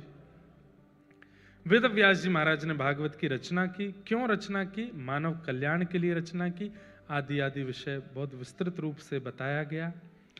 नारद जी महाराज ने भागवत की रचना करवाने में वेद व्यास जी का सहयोग किया। उस प्रसंग को सुनाते हुए फिर यहां से थोड़ी महाभारत का प्रसंग सुनाया। ये सब विषय हम बहुत विस्तार से कथा में सुना चुके हैं, इसलिए इनको सूक्ष्मता से कह रहे हैं। महाभारत के अंतिम पड़ाव का प्रसंग यहां सुनाया गया। क्यों सुनाया गया? सूत जी महाराज से 88,000 सौनकादि ऋषियों ने पूछा कि महाराज, परीक्षित को सुखदेव जी ने कथा क्यों सुनाई, और हमने सुना परीक्षित को 7 दिन में मरने का श्राप लगा था, तो कृपा कर उसका विस्तार हमें बताओ। तब यहां थोड़ा महाभारत का प्रसंग सुनाया गया। यदा मृधे कौरव संजयानाम वीरेस्वथो वीर गतिम गतेषु ब्रकोदरा विग्ध गदा विमर्श भृगनोरुदंडे धृतराष्ट्रपुत्रे। महाभारत का अंतिम प्रसंग चल रहा था और उसी समय भीम ने दुर्योधन की जंघा पर प्रहार करके पांडवों को जिता दिया और कौरव हार गए। तब गुरुपुत्र अश्वत्थामा ने आकर के दुर्योधन से पूछा कि क्या करना चाहिए। बहुत ध्यान से सुनिएगा। तो दुर्योधन कहता है, अगर हम हस्तिनापुर की गद्दी पर नहीं बैठे तो ये भी नहीं बैठने चाहिए, इसका पूरा ध्यान रखो। बंधुओं, ये महाभारत में जितने भी कैरेक्टर हैं ना, ये सारे कैरेक्टर आज भी हैं मेरे और आपके अंदर। सत्य बात है। हम सब महाभारत के एक योद्धा हैं, बस ये पता करना है कि हम अर्जुन हैं कि दुर्योधन हैं। दुर्योधन का स्वभाव क्या है? जो मेरा नहीं हुआ वो किसी का नहीं होना चाहिए। ये दुर्योधन का स्वभाव है। मैं हार जाऊं, मैं मर जाऊं, मेरी स्थिति बुरी हो जाए, पर मैं जाते जाते उसको भी नहीं देखना चाहता कि उसको मिले, मतलब दूसरे के सुख से दुखी। ये दुर्योधन का स्वभाव है। अगर आपके अंदर ये है तो आप दुर्योधन हो। धृतराष्ट्र कौन है? जो स्वयं नहीं देखता, दूसरे की सुने पर चलता है। समझ आ रही है बात? आप इन लोगों को सामान्य भाषा में कहते हैं कान के कच्चे। सुनो, वो तुम्हारे बारे में ऐसे ऐसे कह रहा था, वो तो ऐसा है, वो तो, और आपने विश्वास मान भी लिया। अगर आप इस प्रवृत्ति के हो तो आप दुर्योधन हो, आप धृतराष्ट्र हो। गांधारी कौन है? आंख तो है पर ये नहीं देख रहे तो मैं क्यों देखूं? अपनी आंख पे पट्टी बांध ली। मतलब उसकी स्थिति तो है कि वो परिस्थिति को देख सकती है, परख सकती है, लेकिन आलस्य इतना ज्यादा है कि जब यही नहीं हिल रहे हैं तो हम क्यों हिलें? आलस्य, जिसके कारण गांधारी। सब लोग ध्यान से सुनिए। शकुनी कौन है? खुद दुर्बल है, खुद निर्बल है, लेकिन दूसरों में तिल्ली लगाते ही रहेगा। तुम ऐसा करो, तुम ये कर सकते हो, तुम ये तुमसे होगा। और जब पूरी महाभारत हो जाए तो बैठे बैठे देख रहे सब खत्म, सर्वनाश करवा दिया। और सर्वनाश कराने के बाद में खुद सोचना चाहिए था ना तुमको। हम तो कहेंगे ही कि करो, अब नहीं करना करना तुमको देखना चाहिए। ये तो रहे कौरव। अब आ जाओ पांडवों की तरफ। पांडव कौन है? हमें अपने जीवन की महाभारत में कौरव नहीं बनना है, पांडव बनना है। क्यों? क्योंकि पांडवों का संग ठाकुर जी करते हैं, पांडवों का साथ ठाकुर जी देते हैं। सबसे पहला नाम युधिष्ठिर। युधिष्ठिर का स्वभाव क्या है? धर्म। इसीलिए उसका नाम धर्मराज युधिष्ठिर है। धर्म है उसका स्वरूप। अगर कोई अधर्म है और उस अधर्म में फायदा ज्यादा है तो भी वो नहीं करेगा। है तो अधर्म ही, नहीं करूंगा। धर्म और अधर्म की परिभाषा समझना बहुत मुश्किल है बंधुओं। इसलिए सत्संग नित्य किया करो। आप अपनी जॉब करो, पैसे कमाओ, दुनिया भर का जो करते हो मुंबई में सब करो, पर मेरी मान करके 20 मिनट रोज सत्संग को दिया करो, नित्य दिया करो। क्योंकि सत्संग ही आपकी विवेक बुद्धि जागृत करता है और विवेक बुद्धि से ही धर्म का पता चलता है कि क्या धर्म है, क्या अधर्म है। तो धर्म का जो पालन करे वो युधिष्ठिर। भले ही अधर्म में करोड़ों का मुनाफा हो रहा है, लेकिन फिर भी नहीं करूंगा, धर्म करूंगा। हम कथा करते हैं, ऐसा चेहरा हो गया है हमारा कि हमको भी एडवर्टाइजमेंट करने के लिए बोलते हैं कई लोग, इसका कर दो, उसका कर दो, आप कह दोगे तो हमारे फ्लैट बिक जाएंगे, आप कह दोगे तो यूं हो जाएगा। कई लोग तो प्रलोभन दे देते हैं कि हम आपको इतना देंगे, ये कर दो। मन में भाव आता नहीं, इसके लिए वाणी नहीं है, इसके लिए स्वरूप नहीं है, इसके लिए बुद्धि विवेक नहीं है। बुद्धि विवेक कथा कह के कहने के लिए, कथा कह के दक्षिणा हम ले लेंगे, पर हाँ धार्मिक प्रचार कर देंगे, किसी महाराज जी के मंदिर का प्रचार कर देंगे, किसी की सामूहिक विवाह हो रहे हैं कन्याओं के, उसका प्रचार कर देंगे, गौशाला का प्रचार कर देंगे, वहां दान पुण्य कर। पर किसी के व्यापार का प्रचार और तुम उसके लिए करोड़ दो और मैं स्वीकार करूं, ये अधर्म। ये एक बात बताई मैंने, ऐसे अनेक बातें होती हैं जहां आप धर्म और अधर्म का आकलन करके अपने जीवन के निर्णय लेते हैं। वही युधिष्ठिर है। दूसरा नाम आता है भीम। भीम का स्वरूप क्या है? बल। भीम बलवान है। बल का मतलब शारीरिक बल नहीं होता, बल का मतलब हर प्रकार का बल, बौद्धिक बल, शारीरिक बल, धन का बल, कॉन्टैक्ट्स का बल। मेरे बहुत कॉन्टैक्ट हैं, मेरे बहुत जानकारियां हैं, मेरी बहुत पहचाने हैं, सबका बल। पर सबका बल होते हुए भी उस बल का दुरुपयोग ना करने वाला वो भीम है। कई लोग होते हैं वो बल का दुरुपयोग करते हैं, चाहे वो धन का हो, चाहे वो शरीर का हो, बुद्धि का हो, उसका दुरुपयोग करते हैं। बल का दुरुपयोग ना करने वाला भीम। तीसरा आता है अर्जुन। अर्जुन कौन है? मन। मन तो है पर मन में दया है, इसलिए कृष्ण उसके सारथी बनते हैं। महाभारत युद्ध निश्चित हुआ, दुर्योधन भी गया भगवान के पास, अर्जुन भी गया भगवान के पास। दुर्योधन ने जाकर के कहा आप हमारे पक्ष में आ जाओ महाभारत युद्ध में। अर्जुन से पूछा, अर्जुन बोला हम भी आपको ही चाहते हैं, पर आपकी इच्छा हो तो आप आ जाओ। तो भगवान बोले देखो तुम दोनों के पास मेरा जाने का मन है, पर मैं एक निर्णय लेता हूं। क्या? एक तरफ मेरी सेना, एक तरफ अकेला मैं, और मैं बिना शस्त्र अस्त्र के आऊंगा, खाली हाथ, निहत्था। अब तुम दोनों चूज करो क्या चाहिए। दुर्योधन बोला मुझे सेना चाहिए। एक तरफ है क्वालिटी और एक तरफ है क्वांटिटी। हम लोग भी क्वांटिटी की तरफ भागते हैं, क्वालिटी की तरफ नहीं। दुर्योधन सेना लेकर के चला गया और अर्जुन के पक्ष में आ गए भगवान। तो जब दुर्योधन चला गया तो भगवान कहते हैं, हे पागल, तूने सेना क्यों नहीं मांगी?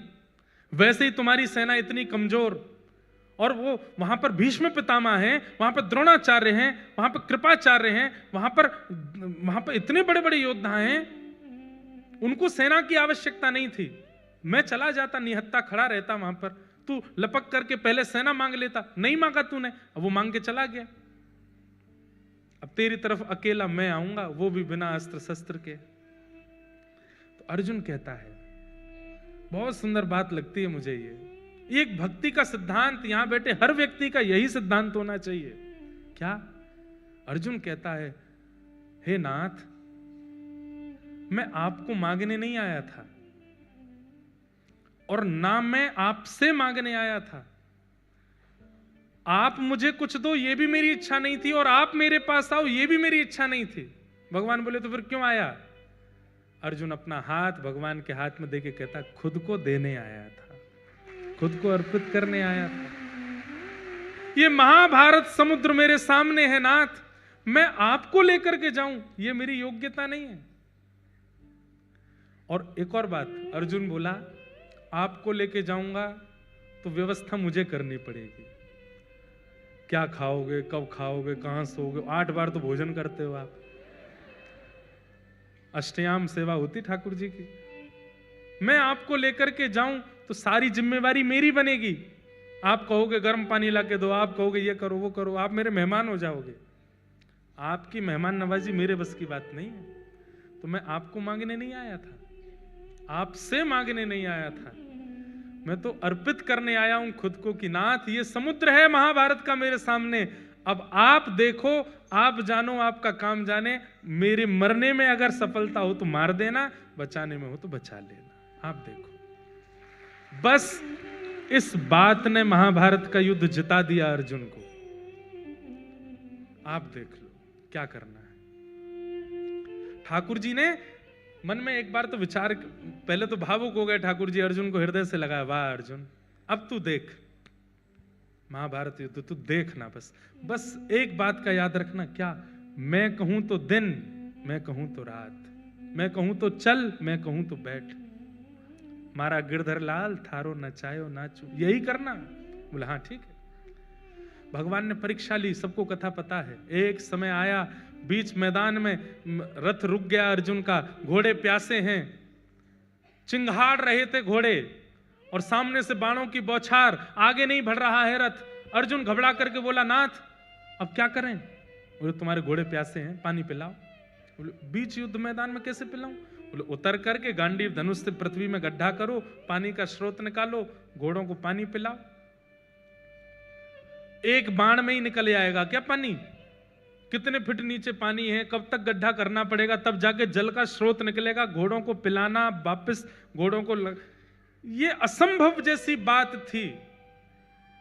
भगवान परीक्षा ले रहे थे अर्जुन की। अर्जुन नीचे उतरो, पानी का स्रोत निकालो, घोड़ों को पानी पिलाओ, वापस घोड़ों को रथ में लगाओ, पीछे बैठ जाओ। लेकिन अर्जुन ने दूसरी बार विचार नहीं किया, तुरंत उतर गया। और जबकि आप सब जानते हैं कि महाभारत युद्ध में सब लोगों के बाण पर एक ही नाम होता था कि अर्जुन, ये मरना चाहिए। सामने समूह खड़ा है बाण तान करके, और अर्जुन उस समय उतर जाता है। जब अर्जुन उतर रहा था ना, तब ठाकुर जी के नेत्र सजल हो रहे थे।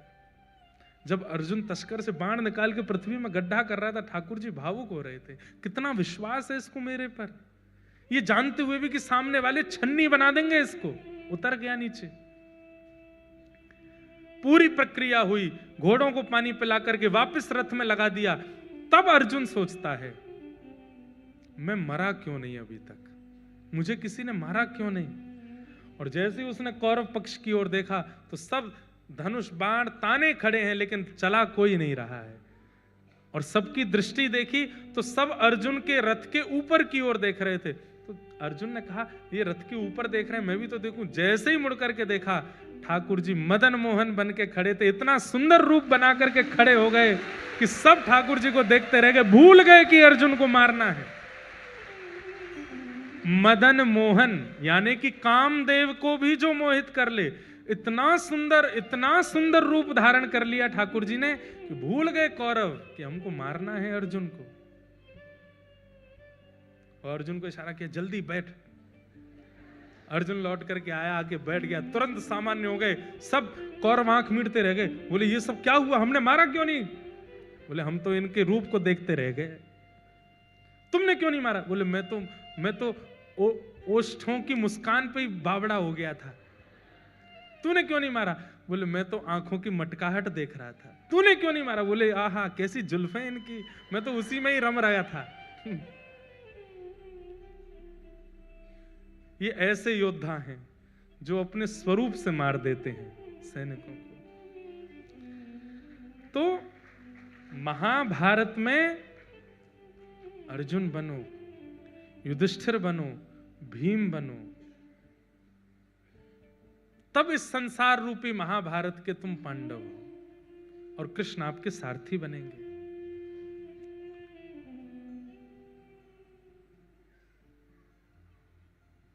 तो मैं क्या बता रहा था कि दुर्योधन ने क्या कहा गुरुपुत्र अश्वत्थामा को कि अगर मैं नहीं बैठा हस्तिनापुर की गद्दी पे तो ये भी नहीं बैठने चाहिए।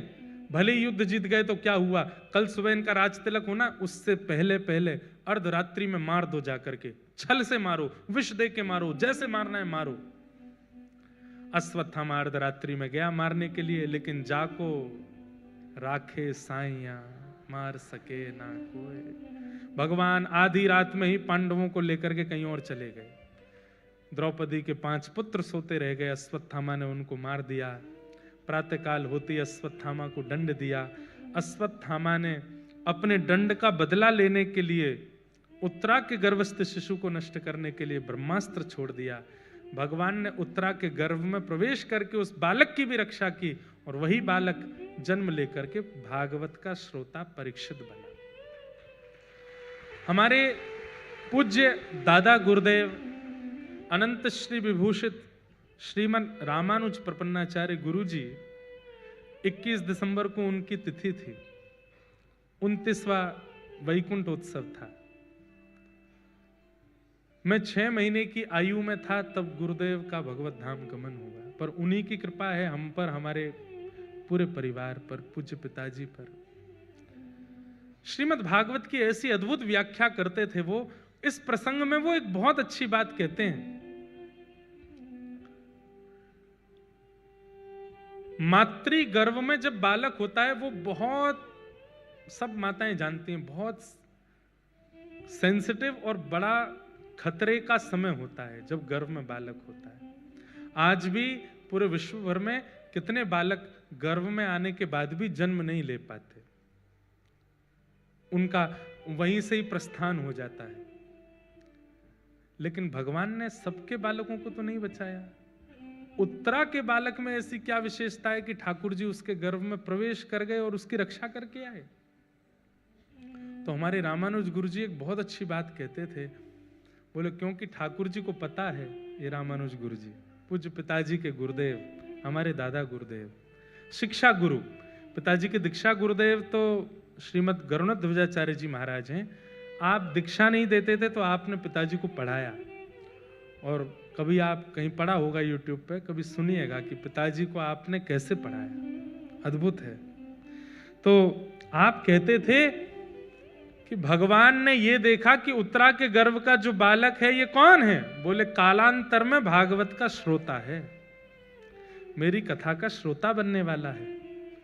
इसलिए ठाकुर जी ने उसको गर्भ में जाकर के रक्षा की, क्योंकि इसके श्रोता बनने से लाखों लोगों को कथा सुनने को मिलेगी।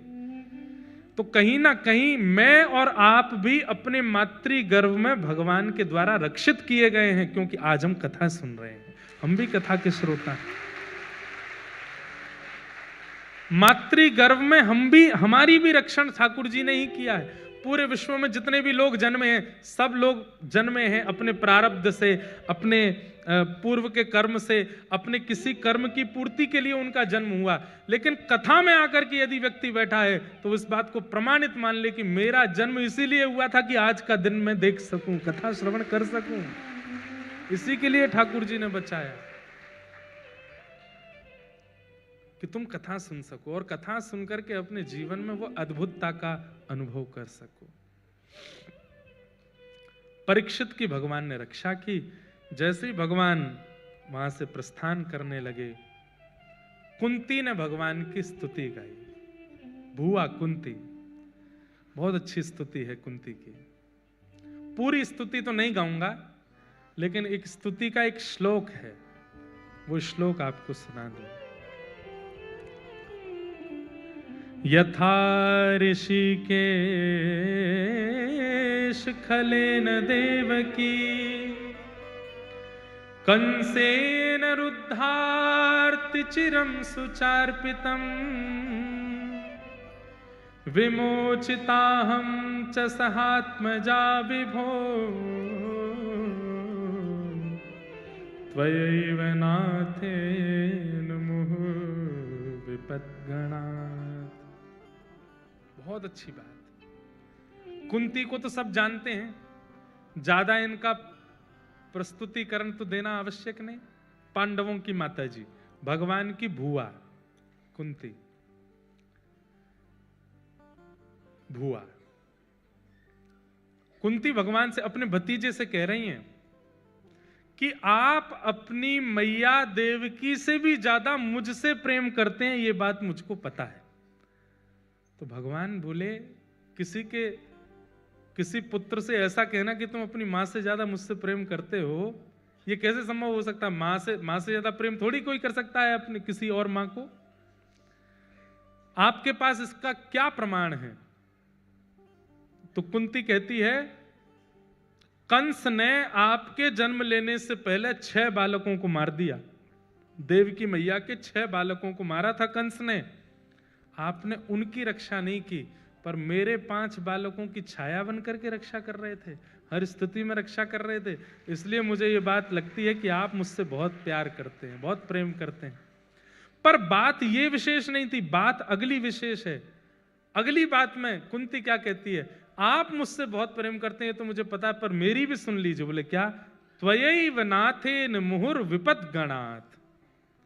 मेरे पुत्र खड़े हैं, मेरा पूरा परिवार खड़ा है, सर्वस्व खड़ा है, सबके सामने कह रही हूं, त्वयैव नाथेन, इस संसार में मेरा कोई भी नहीं है, ना ये पुत्र मेरे हैं, ना परिवार, केवल आप मेरे हो, केवल आप मेरे हो। कहते तो बहुत लोग, जितने ताली बजाई सब कहते हैं कि ठाकुर जी आप हमारे हो, पर आप हमारे हो के साथ साथ हम बाकी सबको भी अपना मानते ही हैं। पर कुंती तो स्पष्ट चुनौती देते हुए सबके सामने कह रही है, कोई मेरा नहीं है इनमें से, केवल आप मेरे हो और कोई मेरा नहीं है, केवल आप मेरे हो। त्वयैव नाथेन मुहुर विपद्गणात्। और तत्पश्चात कुंती झोली फैलाती है और कहती है कि आज आप वापस द्वारिका जा रहे हैं, एक वस्तु आपसे मांगना चाहती हूं, मुझे देंगे? भगवान बोले, तुम मांगो तो सही, इंद्र की पदवी दे दूंगा, शिवलोक दे दूंगा, रसातल दे दूंगा, जो कहो कि सो दे दूंगा। बुआ मांगो, तुम्हें क्या चाहिए? तब कुंती कहती है, विपद संतु नः सस्वत तत्र तत्र जगद्गुरो भवतो दर्शनम यत् स्यात् अपुनय भव दर्शन। वो मांगा कुंती ने जो आप सोच भी नहीं सकते। भगवान के आगे झोली फैला करके कुंती कह रही है कि कृपा करके एक वरदान दे दीजिए। बोले क्या? दुनिया में जितने भी कष्ट हैं, जितने भी दुख हैं, जितने भी दारिद्र हैं, वो सब इस भुआ के जीवन में आ जाएं, कृपा करके ये दे दो। भगवान भी विचलित हो गए। भुआई क्या मांग रही हो आप? सुख संपत्ति घर आवे, कष्ट मिटे तन का गाने वाले संसार में तुम खड़े होकर कह रही हो दुख दे दो, कष्ट दे दो, पीड़ा दे दो, आपत्ति दे दो, विपत्ति दे दो।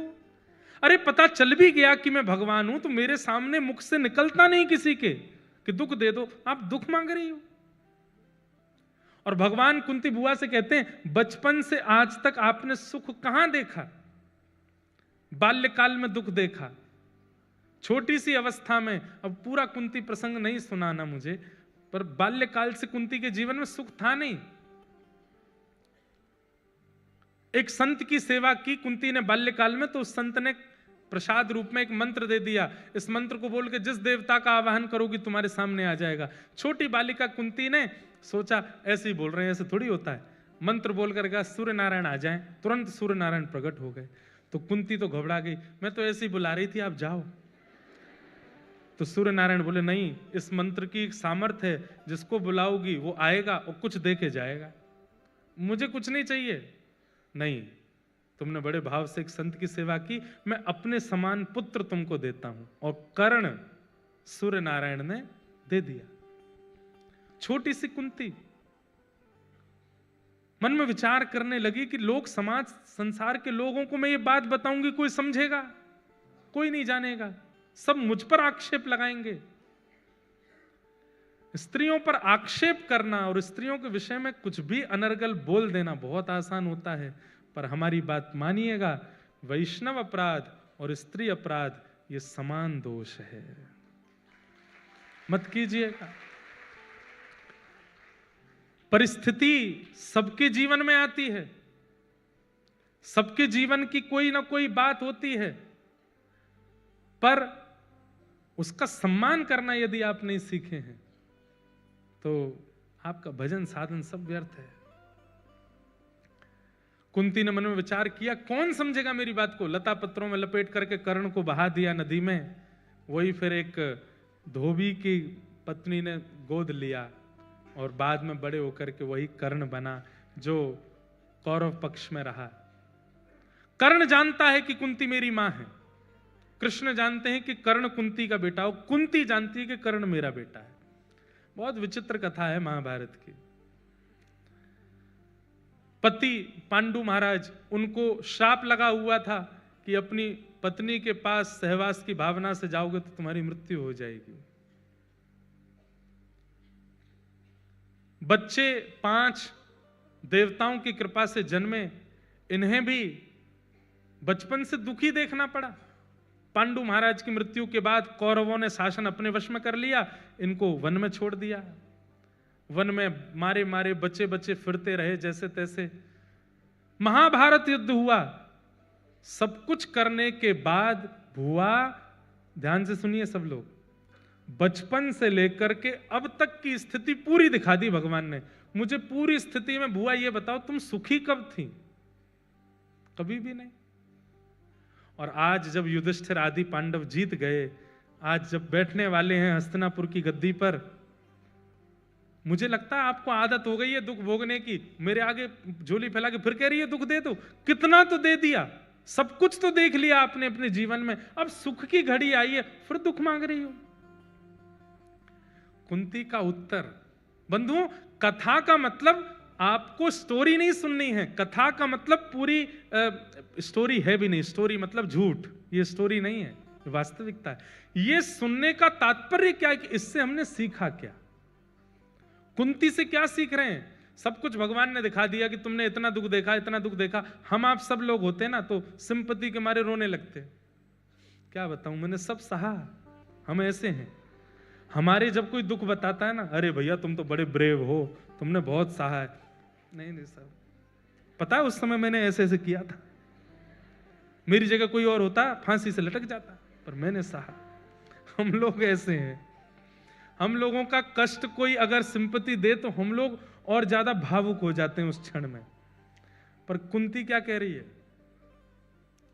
नाथ आपने अभी कहा कि बचपन से लेकर के आज तक मेरे जीवन में कष्ट था, और कल महाभारत जीत करके मेरे पुत्र जब राज्य गद्दी पर बैठ गए तो कल से मेरे जीवन में सुख आ गया। बोले हाँ। बोले कल तक जीवन में कष्ट था, कृष्ण संग खड़े थे, सुख आते ही कृष्ण द्वारिका जा रहे हैं, ये मुझे नहीं चाहिए। आप छोड़ करके जा रहे हैं हमें आज। वनवास मिला था हम लोगों को, आप हमारे साथ रहते थे, कभी भोजन पाने आते थे, कभी हमारे साथ खेलने आते थे, कभी बात करने आते थे। पांडु महाराज के साथ जो कुछ भी हुआ, पांडवों के साथ जो कुछ भी हुआ, महाभारत का युद्ध हुआ, सब स्थिति में आप खड़े थे हमारे साथ। और जब आज हम जीत गए, ये सोने का मुकुट जब युधिष्ठिर के माथे पर विराजमान हो गया है, उसके माथे पर स्वर्ण मुकुट विराजित होते ही अगली बात में क्या सुनती हूं कि कृष्ण आज्ञा मांग रहे हैं कि अब मैं द्वारिका जाऊं। मतलब हमें सुख देकर के आप जा रहे हो, ऐसा सुख मुझे नहीं चाहिए। सुख नहीं चाहिए, दुख नहीं चाहिए, आप चाहिए। और आप यदि दुख में रहते हो तो हमें दुख चाहिए, आप चाहिए।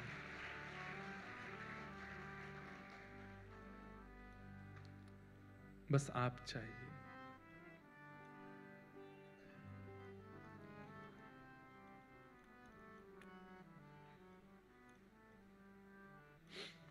कुंती ने भगवान की स्तुति गाई। ये जीवन समर्पित चरण में तुम्हारे, तुम ही मेरे सर्वस्व, तुम ही प्राण प्यारे। ये जीवन समर्पित चरण में तुम्हारे, तुम ही मेरे सर्वस्व, तुम ही प्राण प्यारे। तुम्हें छोड़ कर नाथ, तुम्हें छोड़ कर नाथ, मैं किससे कहूँगा, जहाँ ले चलोगे वही मैं चलूँगा, जहाँ ले चलोगे वही। पर शर्त मेरी यही है नाथ, ये बात भी बोलनी जरूरी है, जहां ले चलोगे वहीं मैं चलूंगा। ठाकुर जी ले गए आपको अमेरिका, ठाकुर जी ले गए मुंबई, ठाकुर जी ले गए कहीं, पर शर्त एक और रखो, जहां ले चलोगे वहीं मैं चलूंगा, पर आपके साथ चलो, आप मेरे संग रहना। अगर विदेश भी भेज रहे हो ना तो मेरे साथ मत छोड़ना, मुझे साथ ही रखना। भूलियो ना राधे चाहे मैं भूल जाऊं, भूलियो ना राधे चाहे मैं भूल जाऊं, भूलियो ना श्यामा चाहे मैं भूल जाऊं, भूलियो न श्यामा चाहे मैं भूल जाऊं। मेरी बस आपसे यही प्रार्थना है, जो देना है दे दीजिए। जीवन में जैसी परिस्थिति प्रकट करनी है मुझे सब स्वीकार है, पर आप मुझे भूलना नहीं, मैं आपको भूलूं ना, ये विस्मृति मेरे चित्त से नहीं जानी चाहिए।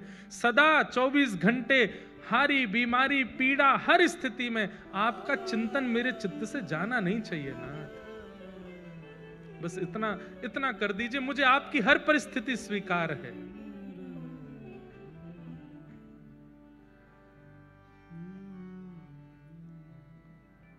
पल पल पिय को रूप निहारूं, निरख निरख सुख पाती